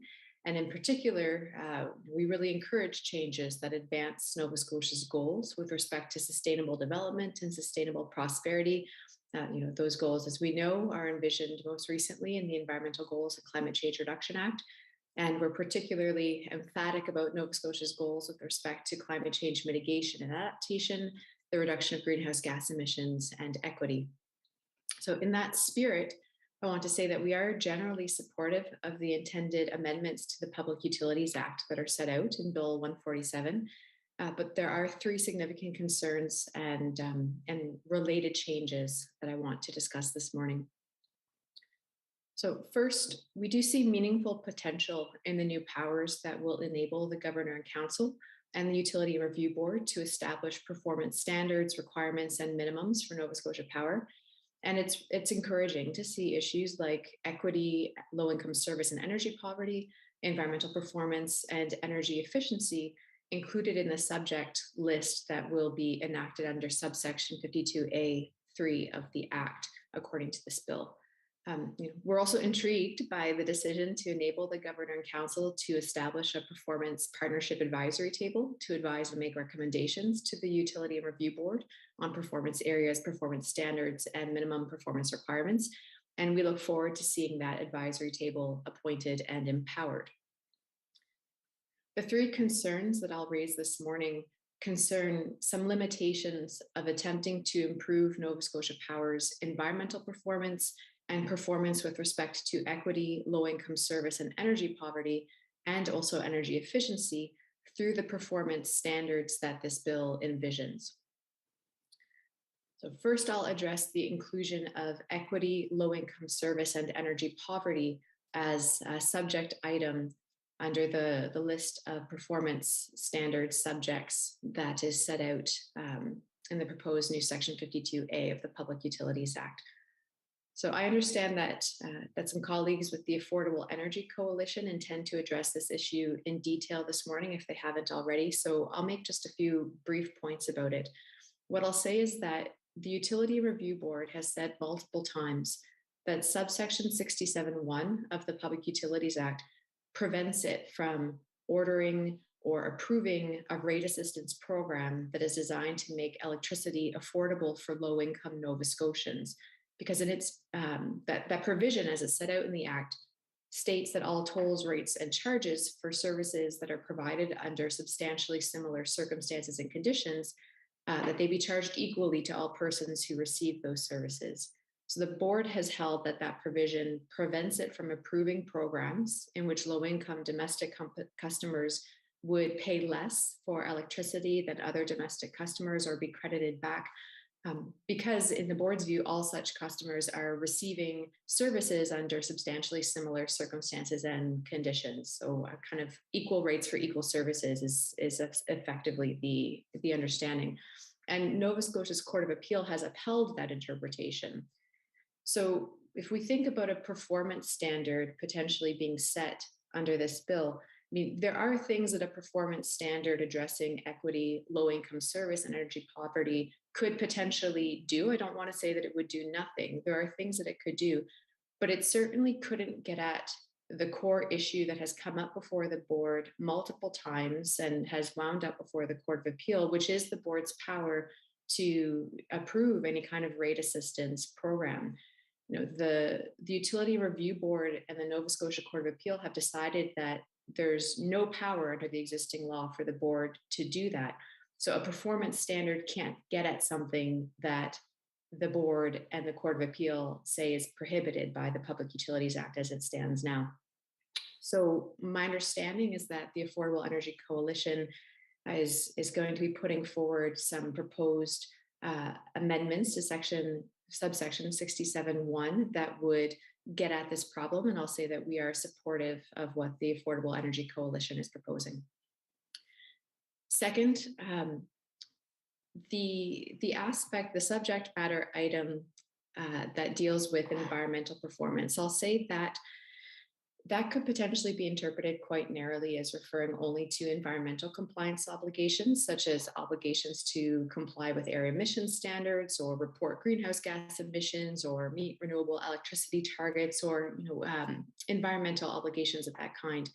It isn't clear that this language of environmental performance will help the government or the Utility and Review Board or the Performance Partnership Advisory Table ensure that Nova Scotia Power is making decisions that further Nova Scotia's goals with respect to sustainable development and sustainable prosperity, and in particular, the province's goals with respect to climate change mitigation and adaptation. I would say that including sustainability as an additional subject item in the list established under Clause 3 of the bill would be a large improvement, a significant improvement in that regard, because it would help to make it clear that the Utility and Review Board's oversight of Nova Scotia Power's performance can include consideration of how the utility is helping or hindering our progress towards those goals. So it's about taking a bigger picture perspective and thinking not only about very specific environmental compliance obligations, but also those broader decisions that are made. You know, do we invest in this kind of technology or that kind of technology? Are we depending on natural gas if there are other reasonable, feasible sources available? Those kinds of things ought to be taken into account in some way. And right now, I'm not sure that they will be under this rubric of environmental performance as it stands. And finally, I'll say a few words about the way that energy efficiency is dealt with in the list that has been set out under Clause 3 of the Act. So as it appears now, and this is under subclause P, or what will eventually be Clause 52A3P under the Public Utilities Act. The language here right now it says energy efficiency losses and non-technical losses. And I want to note that in the Public Utilities Act as it stands now, the word efficiency is used in a couple of different ways. So when we're speaking about the electricity efficiency programming that Nova Scotia Power is required to purchase from Efficiency 1, the language used in the Public Utilities Act is a consistently used longer phrase that refers to electricity efficiency and conservation activities. And there's a whole section of the Act that sets that out. The word efficiency is also used more generally in the Act and can be used to refer to the efficiency of Nova Scotia Power's own operation and management of its assets of the grid. So when I look at this bill and I see energy efficiency losses and non-technical losses, to me, that language sounds a lot more like the more general understanding of efficiency that is spoken of at times in the Public Utilities Act. We're talking about, how efficient is the grid? How efficient are your operations? I don't think it's really getting at electricity and conservation activities in the way that they're envisioned and spoken of within the Public Utilities Act. And that's a concern. It's a concern generally, but I would say that it's also a concern because I think it is a missed opportunity to further goals that are set out in the Environmental Goals and Climate Change Reduction Act. And on that point, I want to note that EGCRA includes a goal of supporting, strengthening, and setting targets for energy efficiency programming while prioritizing equitable access and benefits for low-income and marginalized Nova Scotians. So that's a clear goal set out in the Act. And the Act also requires the government as a binding legal obligation to create conditions that are necessary for making progress towards the Act's vision of sustainable prosperity. So I would say that if we leave out this broader context of electricity efficiency and conservation activities from this bill, we're missing that opportunity to really strengthen there and ensure that Nova Scotia Power's performance in that specific area can be considered as well. So to sum, I will say that we are supportive of what the Affordable Energy Coalition is putting forward with respect to the equity issues. On environment, we would really like to see an addition of sustainability as a subject matter item on this list. And with efficiency, we would like to see electricity efficiency and conservation activities added to the list as well. Thank you. Thank you very much. With 5 seconds left to go, that was great. Thank you so much for your comments, and I'll go to committee members now if there are any questions, and I'm going to start with MLA Chender and then MLA Jessom. Thank you for your presentation again. I think the point is taken and will certainly be reiterated by the Affordable Energy Coalition. We expect around Section 67 of the Public Utilities Act, and that's been an outstanding question for me, is whether enumerating energy poverty in that list actually gives the UARB the power to properly deal with it, which it appears that it doesn't. So that's certainly something we will look to amend, probably not in this space, but in the Committee of the Whole House when it comes back. But we had an interesting conversation with the Public Service, and one of the things that we had argued for was a sustainability advocate. So yes, adding the sustainability language, but we know that we have a consumer advocate. We know that, we need to be, extraordinarily attentive to rates, which again, we don't really see addressed here, but we also need to be as attentive to meeting our environmental goals and in fact exceeding them, hopefully. I wonder, I guess, what your view on something like a sustainability advocate would be, and also on the response that, on a comment that was made by someone who was clearly really involved in this bill, who took the position that, in fact, the UARB is bound by the laws of the province of Nova Scotia, and therefore would anyway conduct its business in reference to ECRA. So that didn't land quite right to me, but I'm curious of your view on it and whether you think a sustainability advocate would be a useful position. Sure. On the sustainability advocate piece, I can say wholeheartedly that we are very supportive of that. It's actually something that we've been calling for some time in collaboration with our colleagues at the Ecology Action Centre. So we've done quite a bit of work with them on exploring Nova Scotia's electricity regime, comparing it to other regimes in Atlantic Canada and in the Atlantic region more broadly. And that's something that's been part of what we've been saying for a few years now. So very supportive of that. And I do think it could be a powerful addition to the regime. On the other question about, the utility and review boards, obligation to regulate in compliance with Nova Scotia's laws, certainly that's true.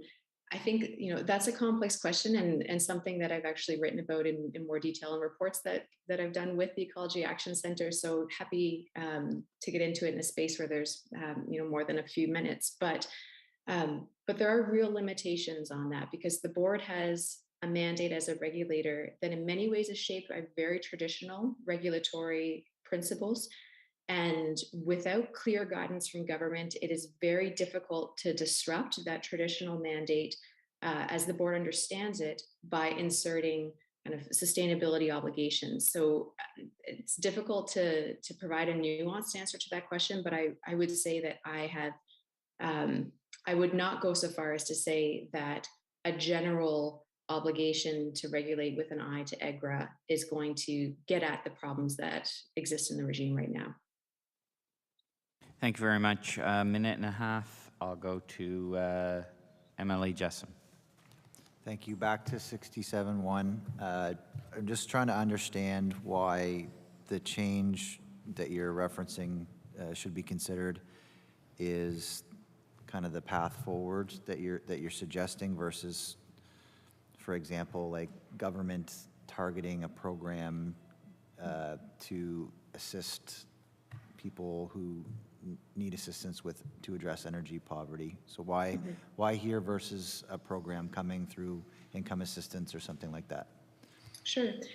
I will say that, as I said, we're supportive of what the Affordable Energy Coalition is putting forward, and they've been working on this for years, and so they have the best expertise.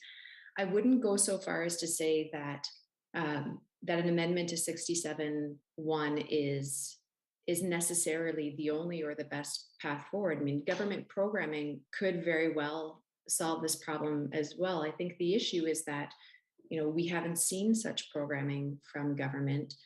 It's not clear whether there is political will. And I think that part of the objective in opening the door under the law for the Utility and Review Board is to make it possible for the board to consider what's feasible as a regulator if, for example, the government is not going to step in and do programming. And that concludes our time for questions. Thank you so very much. Thank Thanks. you. Nice to see you again. Thank you. We'll move on now to our next speaker.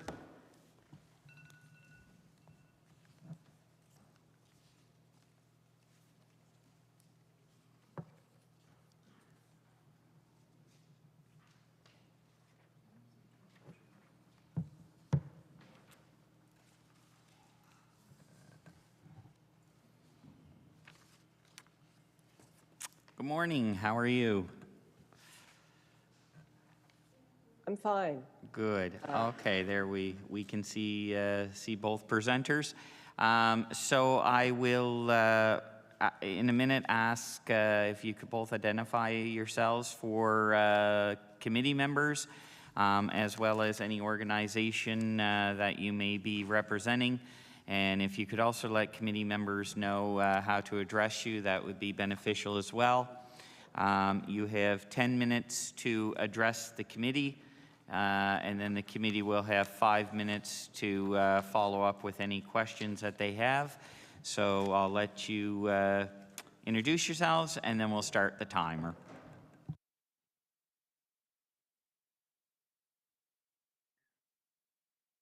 I'm sorry, I think your microphone is turned off. There we go. Thank you. So are we supposed to start now? Yes, just to introduce yourself, yes. Okay, sorry. Hi, I'm Brian Gifford. I'm the chair of the Affordable Energy Coalition, and I go by he and him.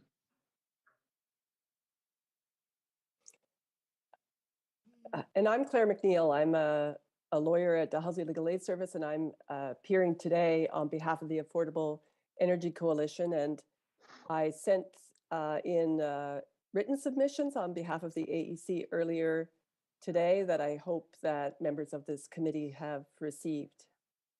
Yes, we have, and they have been distributed. So with that, I'll start your 10 minutes. Now, just for clarification, when we get to 9 minutes, I will just reach in and say 1, and that advises you have a minute left. All right, whenever you're ready. Okay, so I'll just start off very briefly. As I said, I'm the chair of the Affordable Energy Coalition. And this organization has about 15 member groups and some individuals, and we're from all over the province. And we've been working on the issue of energy poverty for about 20 years. And Claire, who will be doing the main presentation, has been working on this issue for that length of time. And she's very, very knowledgeable about this issue and legal remedies for it. So over to Claire. Thanks, Brian. And I really want to thank members of this committee for inviting us to appear before you today on behalf of the Affordable Energy Coalition. It's a really important opportunity for us to speak to you directly. And this Law Amendments Committee plays a really crucial role in the democratic governance of this province. And I trust that our submissions, as well as those of others, will receive the careful deliberation from you that they deserve. And in this instance, that means pressing pause on these amendments. And the purpose of that is to ensure that the amendments achieve their desired purpose, because as they stand right now, we're really concerned. We totally support these amendments, but we're concerned that the way they're currently drafted, they will be frustrated in achieving their purpose. So as Brian mentioned, for more than 2 decades, the Affordable Energy Coalition, whom I represent, has advocated for universal service and access to electricity and the eradication of energy poverty, because energy poverty violates human rights in 2 really significant ways. The denial of meaningful access to electricity means that it undermines the right to housing, because in Canada, if you can't light and heat your home is not habitable. So there's a really important aspect to this energy poverty issue that really impacts the right to housing. The other aspect of it is that it has a disproportionate and discriminatory effect on vulnerable consumers. So we know that low-income consumers are disproportionately people of color, people with disabilities, single moms, various vulnerable groups in our society are most affected by energy poverty. So we were really pleased to see the government take steps and indicate a commitment to tackling energy poverty, improving equity in the access to this regulated service, which is electricity. I don't plan to read my written submissions, but I am going to highlight a couple of points in those submissions for the committee today. And those highlights are that the government is sending an important message or signal that access to electricity requires legislative protection. And we agree with that. We think that's a really important point. So in relation to the earlier comment by one of the members of this committee to Tina Northrup, whose submissions preceded me, I would say that it's not enough to leave it to government. In this situation, the reason we have a regulator is that they're able to react quickly, swiftly, and very, very particularly to the situation of electricity consumers in a way that the legislature is not. And that's the importance of it. And we see that in other jurisdictions. So government programs are complemented in more than half the jurisdictions in North America by some kind of regulated program for low-income consumers. These are often called universal service programs, and you'll see more reference to that in our written submissions. So it's really important that this take place not just through social assistance or other government measures, but also through the regulatory system. And I think these amendments reflect that understanding as well. But given the Affordable Energy Coalition's long struggle on this issue, we're aware of that there's a legislative barrier to achieving what the government clearly wants to do, which is to tackle energy poverty and equity and access to electricity. So ours is like a friendly kind of intervention at this point to say, we want to help you achieve that goal. And the way you do that is you have to amend the act, because the way the law works is, and this is in reference to another question previously about, well, can't the board just, implement the regulation. Well, no, the board is a creature of statute, so its powers don't go beyond its own statute, and that statute has been interpreted to restrict its jurisdiction, to prevent it from considering or implementing rate assistance programs for low-income consumers. And those specifics of that are in my written submissions. So I wanted to draw attention to that. So if we look at what has happened in the past, in fact, when we presented a suggestion for a rate assistance program in the past, and we've done so on more than one occasion, it's not Nova Scotia Power who's stood in our way. Nova Scotia Power typically takes no position on these issues, and it's previous provincial governments who stood in our way.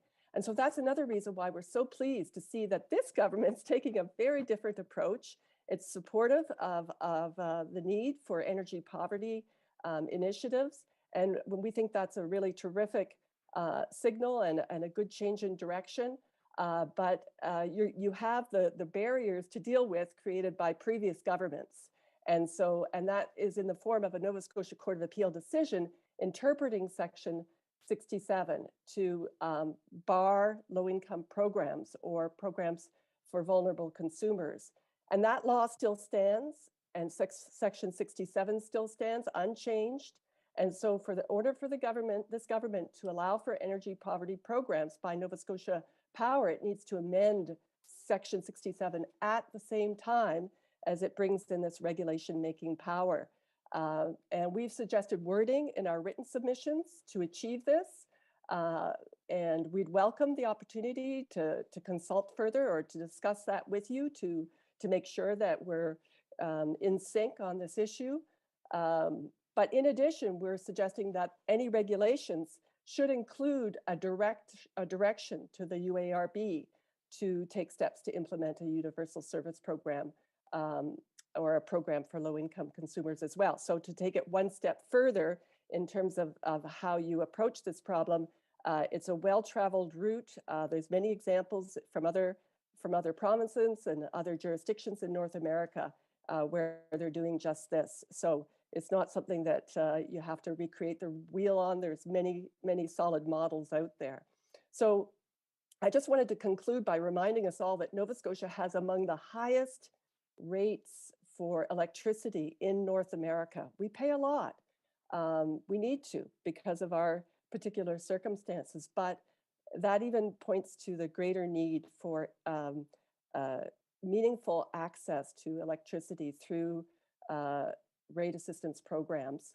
And in addition, it has amongst the highest electricity burdens. You know, poverty is a real issue in this province, and we need to be aware of that. So the need for low-income programs to support universal access to electricity is more pressing than ever. We know that there are more rate increases coming.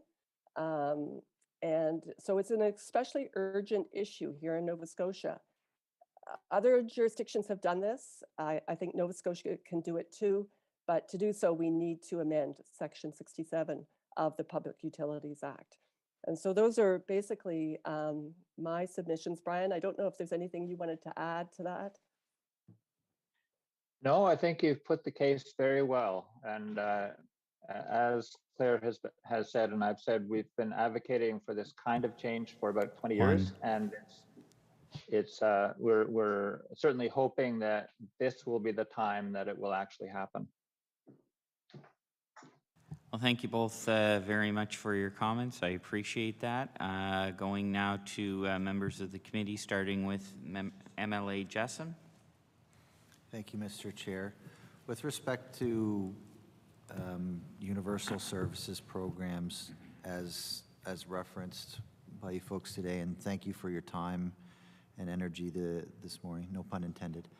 I am curious about, I guess, other models and how they, like I guess my consideration is that perhaps if there's programs like this created, there will be a downloading of costs that trickle somewhere else, and without knowing the field intimately, I'm just curious whether or not there are other examples of jurisdictions who have embedded those types of preventative measures to ensure that it doesn't end up in someone else's lap.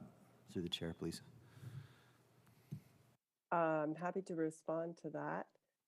We presented expert evidence from Roger Colton back in 2006 with respect to universal service programs, and he is an expert, an internationally recognized expert on this issue, and he's also testified in proceedings in Ontario and Manitoba about what a universal service program looks like and how it's funded.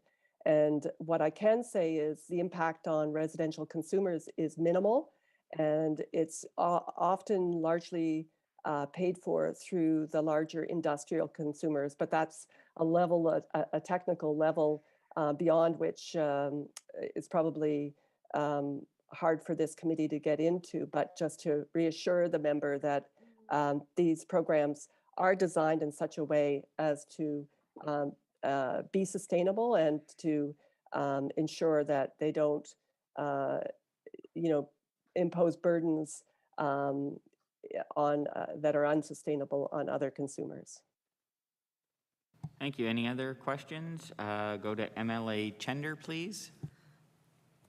Well, I just wanted to thank you both for bringing this forward and for fighting this fight for so long.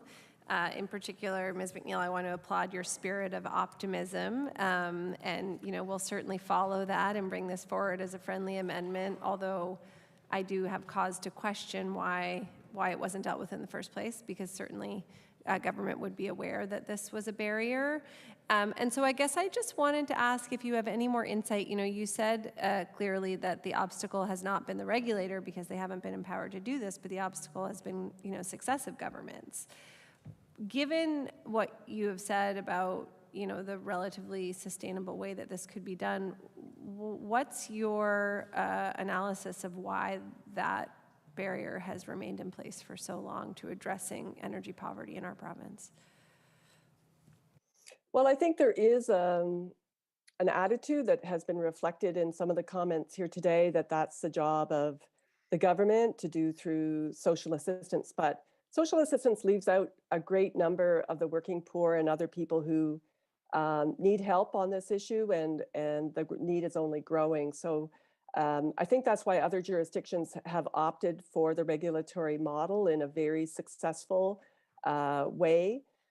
The other difficulty we have here is we have a very old piece of legislation. This legislation dates from 1913, and I think that there is just a sort of complacency about this is the way it works and this is the way it's always worked. So, we don't need to make any changes. And I think that we're seeing a growing recognition of the impact of energy poverty. When we started this struggle back in the early 2000s, it wasn't being talked about at all. There wasn't even a word for it. We've now coined the term energy poverty, but we were talking about just disproportionate impacts and unaffordable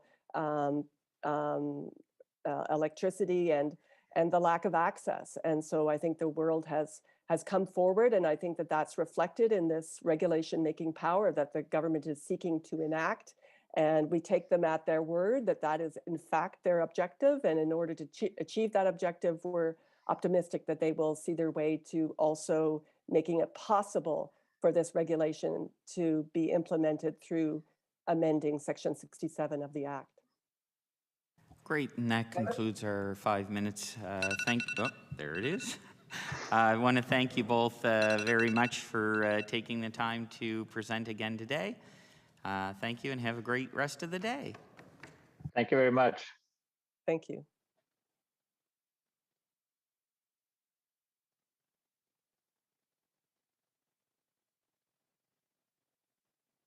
All right, and we'll ask for our next speaker, please.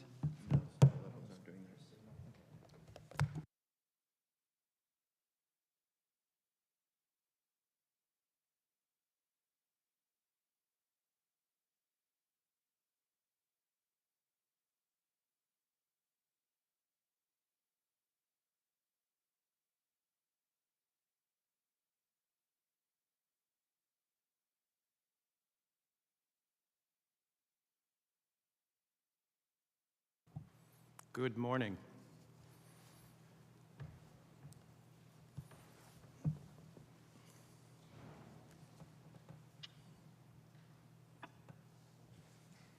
Good morning. Good morning. Thank you for joining us this morning. Yeah, thanks for having me. Excellent. Before I offer you 10 minutes to give a presentation, I'd like you to introduce yourself and advise the committee how you'd like to be referred to, please, and thank you. Sure. So my name is Justin Cantafio. I'm the Executive Director with Farmers Markets Nova Scotia. Excellent. Thank you, sir. I'll now give you 10 minutes to present, and then we'll follow up with 5 minutes of questioning from the members. Well, thank you everybody so much for having me today. I really appreciate it. As mentioned, I'm with Farmers Markets Nova Scotia. We're a nonprofit cooperative of over 40 farmers markets, and we serve as the sector association for the farmers market sector here in the province. And we're the only one of our kind in Atlantic Canada.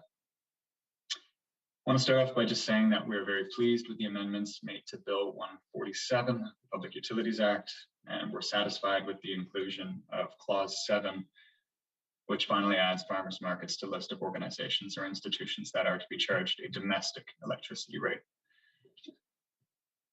We commend this long overdue amendment, but we do wish to stress that it doesn't address the fact that for many years now, farmers markets have been charged commercial rates when many organizations similar to farmers markets have not. Those include legions, nonprofit halls, etc. Demand charges, which are part of commercial power rates, have resulted in upwards of a third of power bills that simply just didn't need to be charged. And that has added extra stress on our farmers markets, particularly our 14 year-round farmers markets, most of which pay for their own power bills. This has also been further exacerbated by the fact that this past January and February have been basically the worst winter in recent memory for our sector. You'll recall that somehow, some way, every single winter storm decided to happen on market day. Almost every weekend, there was a significant farmers market storm or a significant winter storm that affected farmers markets.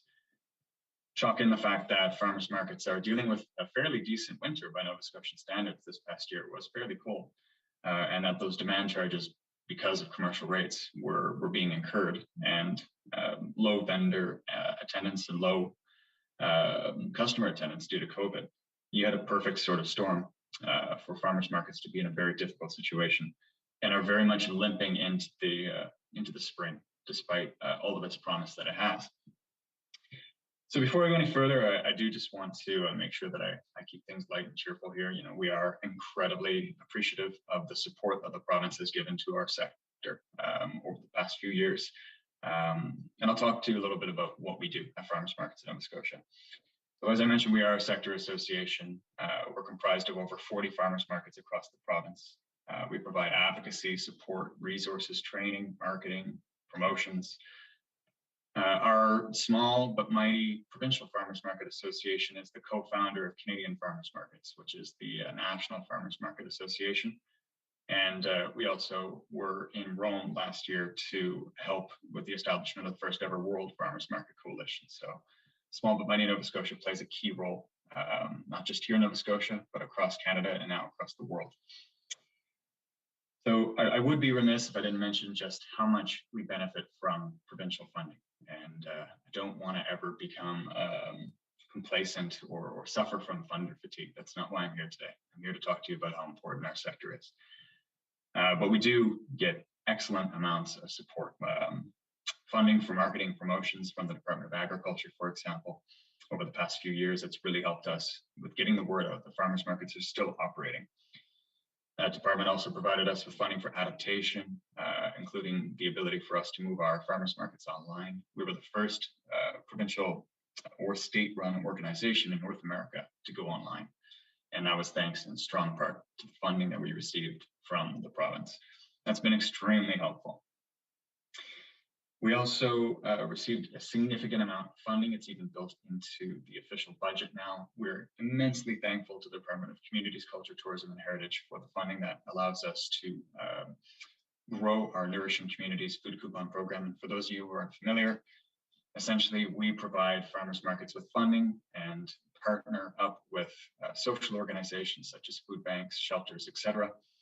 And alternative currencies are printed and distributed to low-income households that can be used exclusively at farmers markets. This year, thanks to provincial funding, over $300,000 in alternative currency will go out to over 600 households across the province at over 30 farmers markets. So again, we wouldn't be where we are, and we wouldn't have the impact that we have without provincial support. Farmers markets are the economic backbone of their communities. They're the birthplace of this province's buy local movement. They're small business incubators and accelerators. They're job creators. They're the social and economic hubs of their communities. And in many instances, those are rural communities. Without farmers markets, we simply wouldn't have a thriving craft alcohol sector. We wouldn't have a thriving agritourism sector. And countless restaurants, cafes, and small businesses have made their start at farmers markets. And farmers market products are now making their way onto shelves at both small retailers, but also big box stores. But again, I'd like to stress that 2022 has been a very difficult year for our sector. And while this is a step in the right direction, with the addition of Clause 7 in Bill 147, it doesn't take away the fact that many farmers markets are limping into this year. We have 14 year-round farmers markets in our cooperative, many of which have been dealing with unfair commercial power bills when other institutions similar to theirs have not. The unfortunate timing of these multiple market day storms on Saturdays has really just compounded the impacts of COVID-19. Farmers markets are nonprofit organizations. If they don't get table fees from their vendors, they don't make money. And many markets are running in the red, and many have lost thousands of dollars so far this year. So on that note, I'd just like to reiterate that we did request $100,000 from the government earlier in March as one-time emergency relief funding, none of which would go to our organization. We would simply just make sure that we cut checks to farmers markets based on the size of their market and the impact of their losses incurred to date from things like unfair power bills, but more importantly, from these winter storms. We have run reports so we know what the losses are per market, and those dollars would be shared equitably across the sector. And again, I don't want to take away from the fact that this province provides so much support to our sector and to our organization. We wouldn't be where we are without you. And we appreciate the province's ongoing support. But we want to make it clear that if we limp into this year, a year where we're about to launch the Nova Scotia Loyal program and get Nova Scotians supporting local again and creating a celebratory environment, we run the risk of losing the farmers markets that will be the birthplace of the Nova Scotia Loyal movement. It will be where that program is launched and where we will be turning people into living, talking billboards, the people who go out there and go into communities and support local. It starts at farmers markets. So again, thank you very much for these amendments. We really appreciate it, but we do wish to find some way to either view this as retroactive compensation for power bills that should never have been paid, or as a one-time investment into making sure that farmers markets are ready to rumble into 2022 and beyond.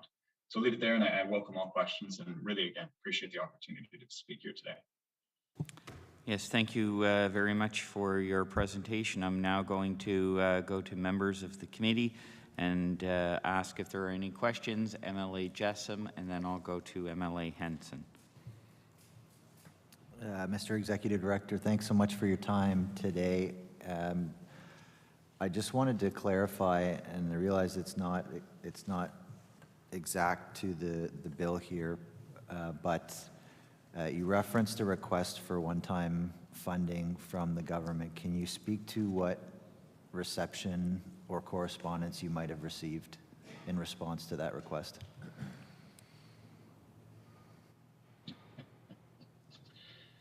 Thank you for that question.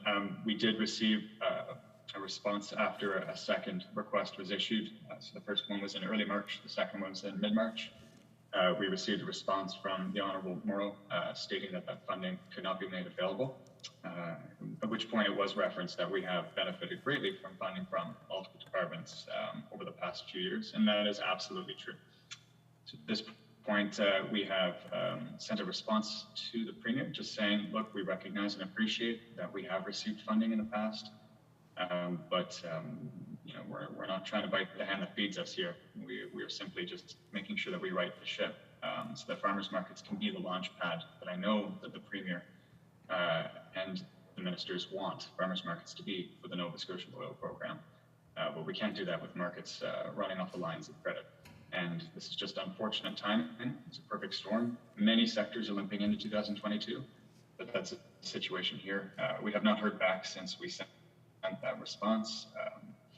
We are using this opportunity here to bring it up again, and we'll be happy to write another letter if need be. Thank you very much. I'll go to MLA Hansen. Thank you so much for that. My question is, currently, how many markets right now are at risk of closing due to the past pressure of high rates and bills and costs? I can, without naming names, I can tell you that there are at least 3 farmers markets that are in a precarious situation and are potentially weeks away from needing to shut down. There are 14 year-round farmers markets, most of which are suffering significant losses. But 2022 is unpredictable. We don't know what this year is going to bring. We don't know if they're going to be able to have more vendors in 2022 than they have the past 2 years. So it's that precarity that is difficult. But yes, the immediacy is there for at least 3 markets that I know of off the top of my head that are running the risk of shutting down altogether. And the need is there to bolster the bank accounts of these markets so that they can right the ship. Thank you. Any further questions? If not, thank you for your presentation. I absolutely love the placement of the sign behind you, advertising Brewery Market every Saturday, and it's good to see you take every initiative. So thank you so much for your comments and answering our questions, and have a great rest of the day. Thank you. Thank you to the committee. Much appreciated. Bye-bye. Moving back to our last speaker on this bill. Welcome back. So once again, I would ask that you please provide your name for members of the committee and how you would like to be addressed. If you're here independently or if you're representing an organization, if you could identify that, and how you would like to be referred to by committee members. Once you've done that, I'll start the timer for your 10 minutes. When you've reached the 9-minute mark, I will just reach in and say the word 1, and then you'll hear the alarm at the end when the full 10 minutes is over. So I'll turn it over to you to introductions, and then I'll start the timer. Thank you. I'm Guruprasad Gurumurthy. I use the pronouns he, him, and I'd like to be addressed as Mr. Gurumurthy. I'm an energy coordinator with the Ecology Action Center in Jipuktuk, Halifax.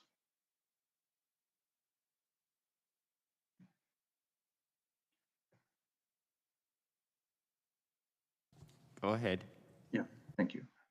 Honorable Chair and respective members, as I stated in my earlier presentation, utility support for green transition is extremely important for the province to rapidly deploy renewable energy. And we cannot put profits before people and the climate, especially not in this decade, which the Intergovernmental Panel for Climate Change identifies as the decade to make or break. We at the EAC appreciate the province's efforts in amending the Public Utilities Act. And in that regard, Sections 52A and 52B are a welcome approach to bring meaningful change to utility performance and stepping into the world of performance-based regulations.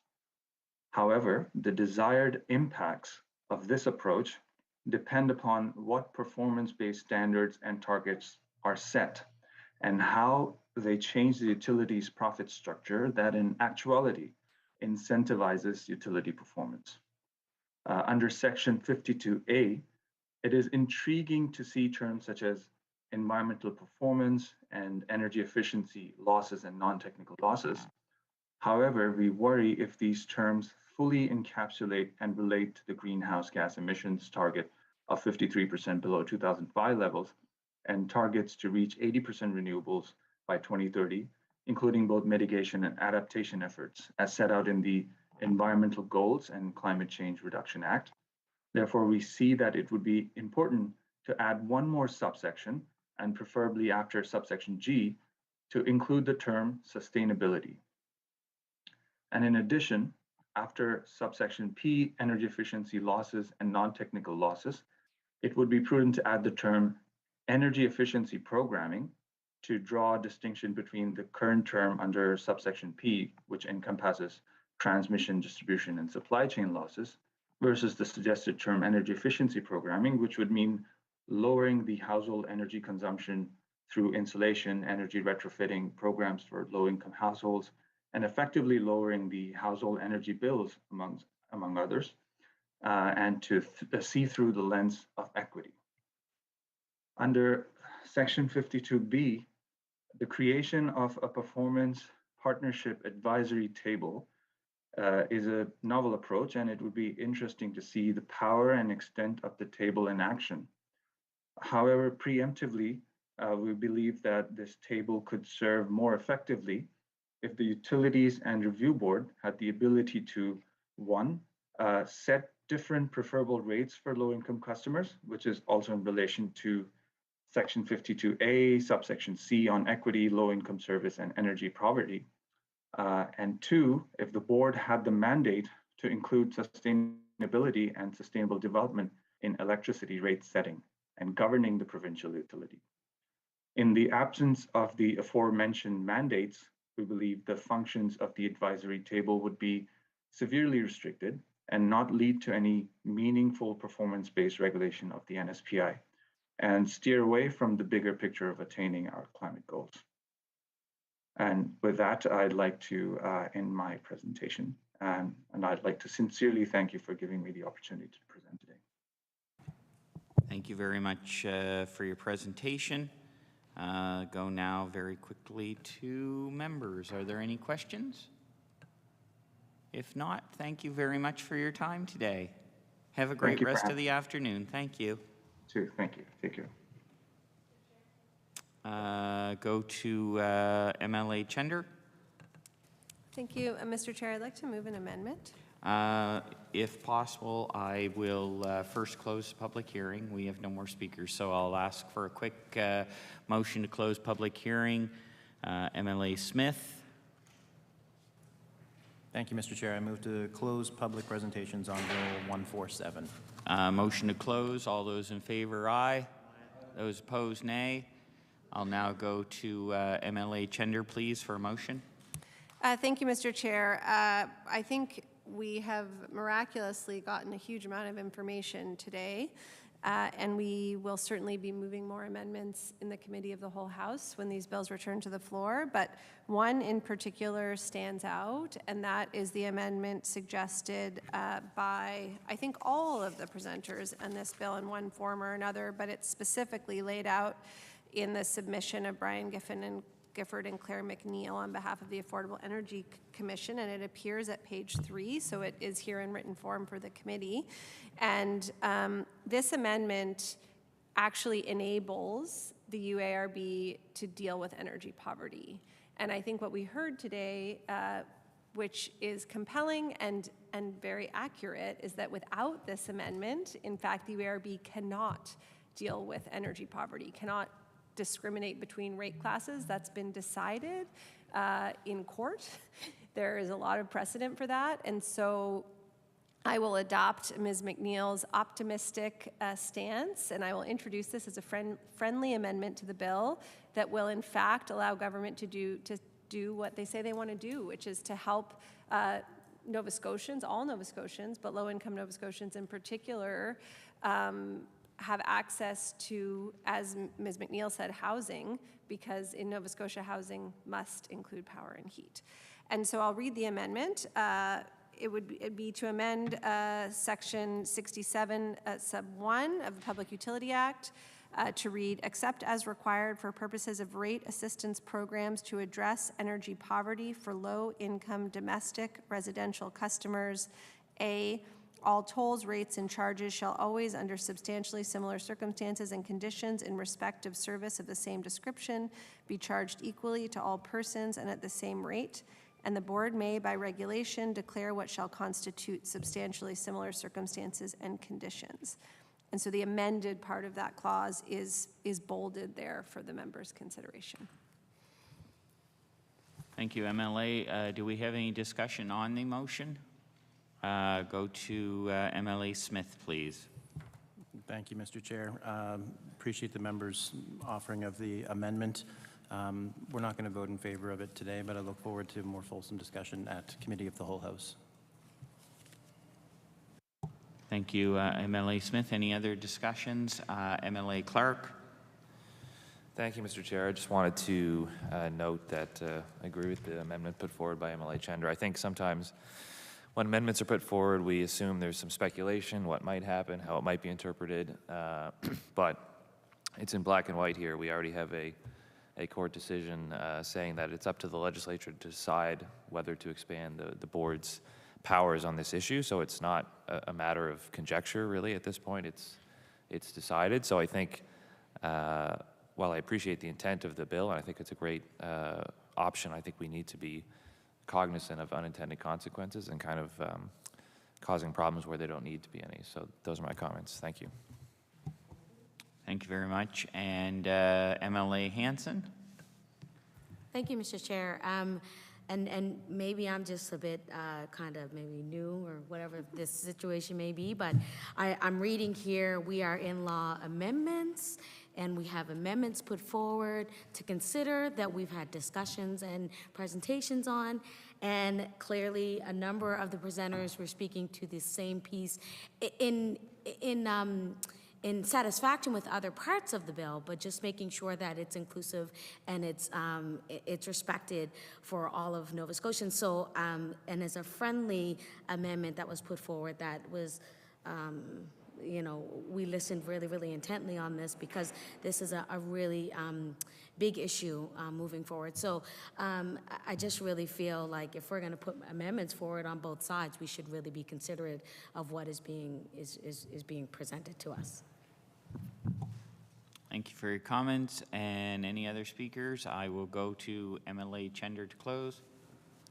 Thank you. And so since the government has signaled their intention not to pass this amendment, I do want to put a slightly finer point on it, which I'm sure we'll reiterate in Committee of the Whole, where we'll bring it back and the government will again have an opportunity to look at this, which is that when this suite of bills that we've just considered came to the floor of the House, we were told that this was a response to the general rate application filed by Nova Scotia Power.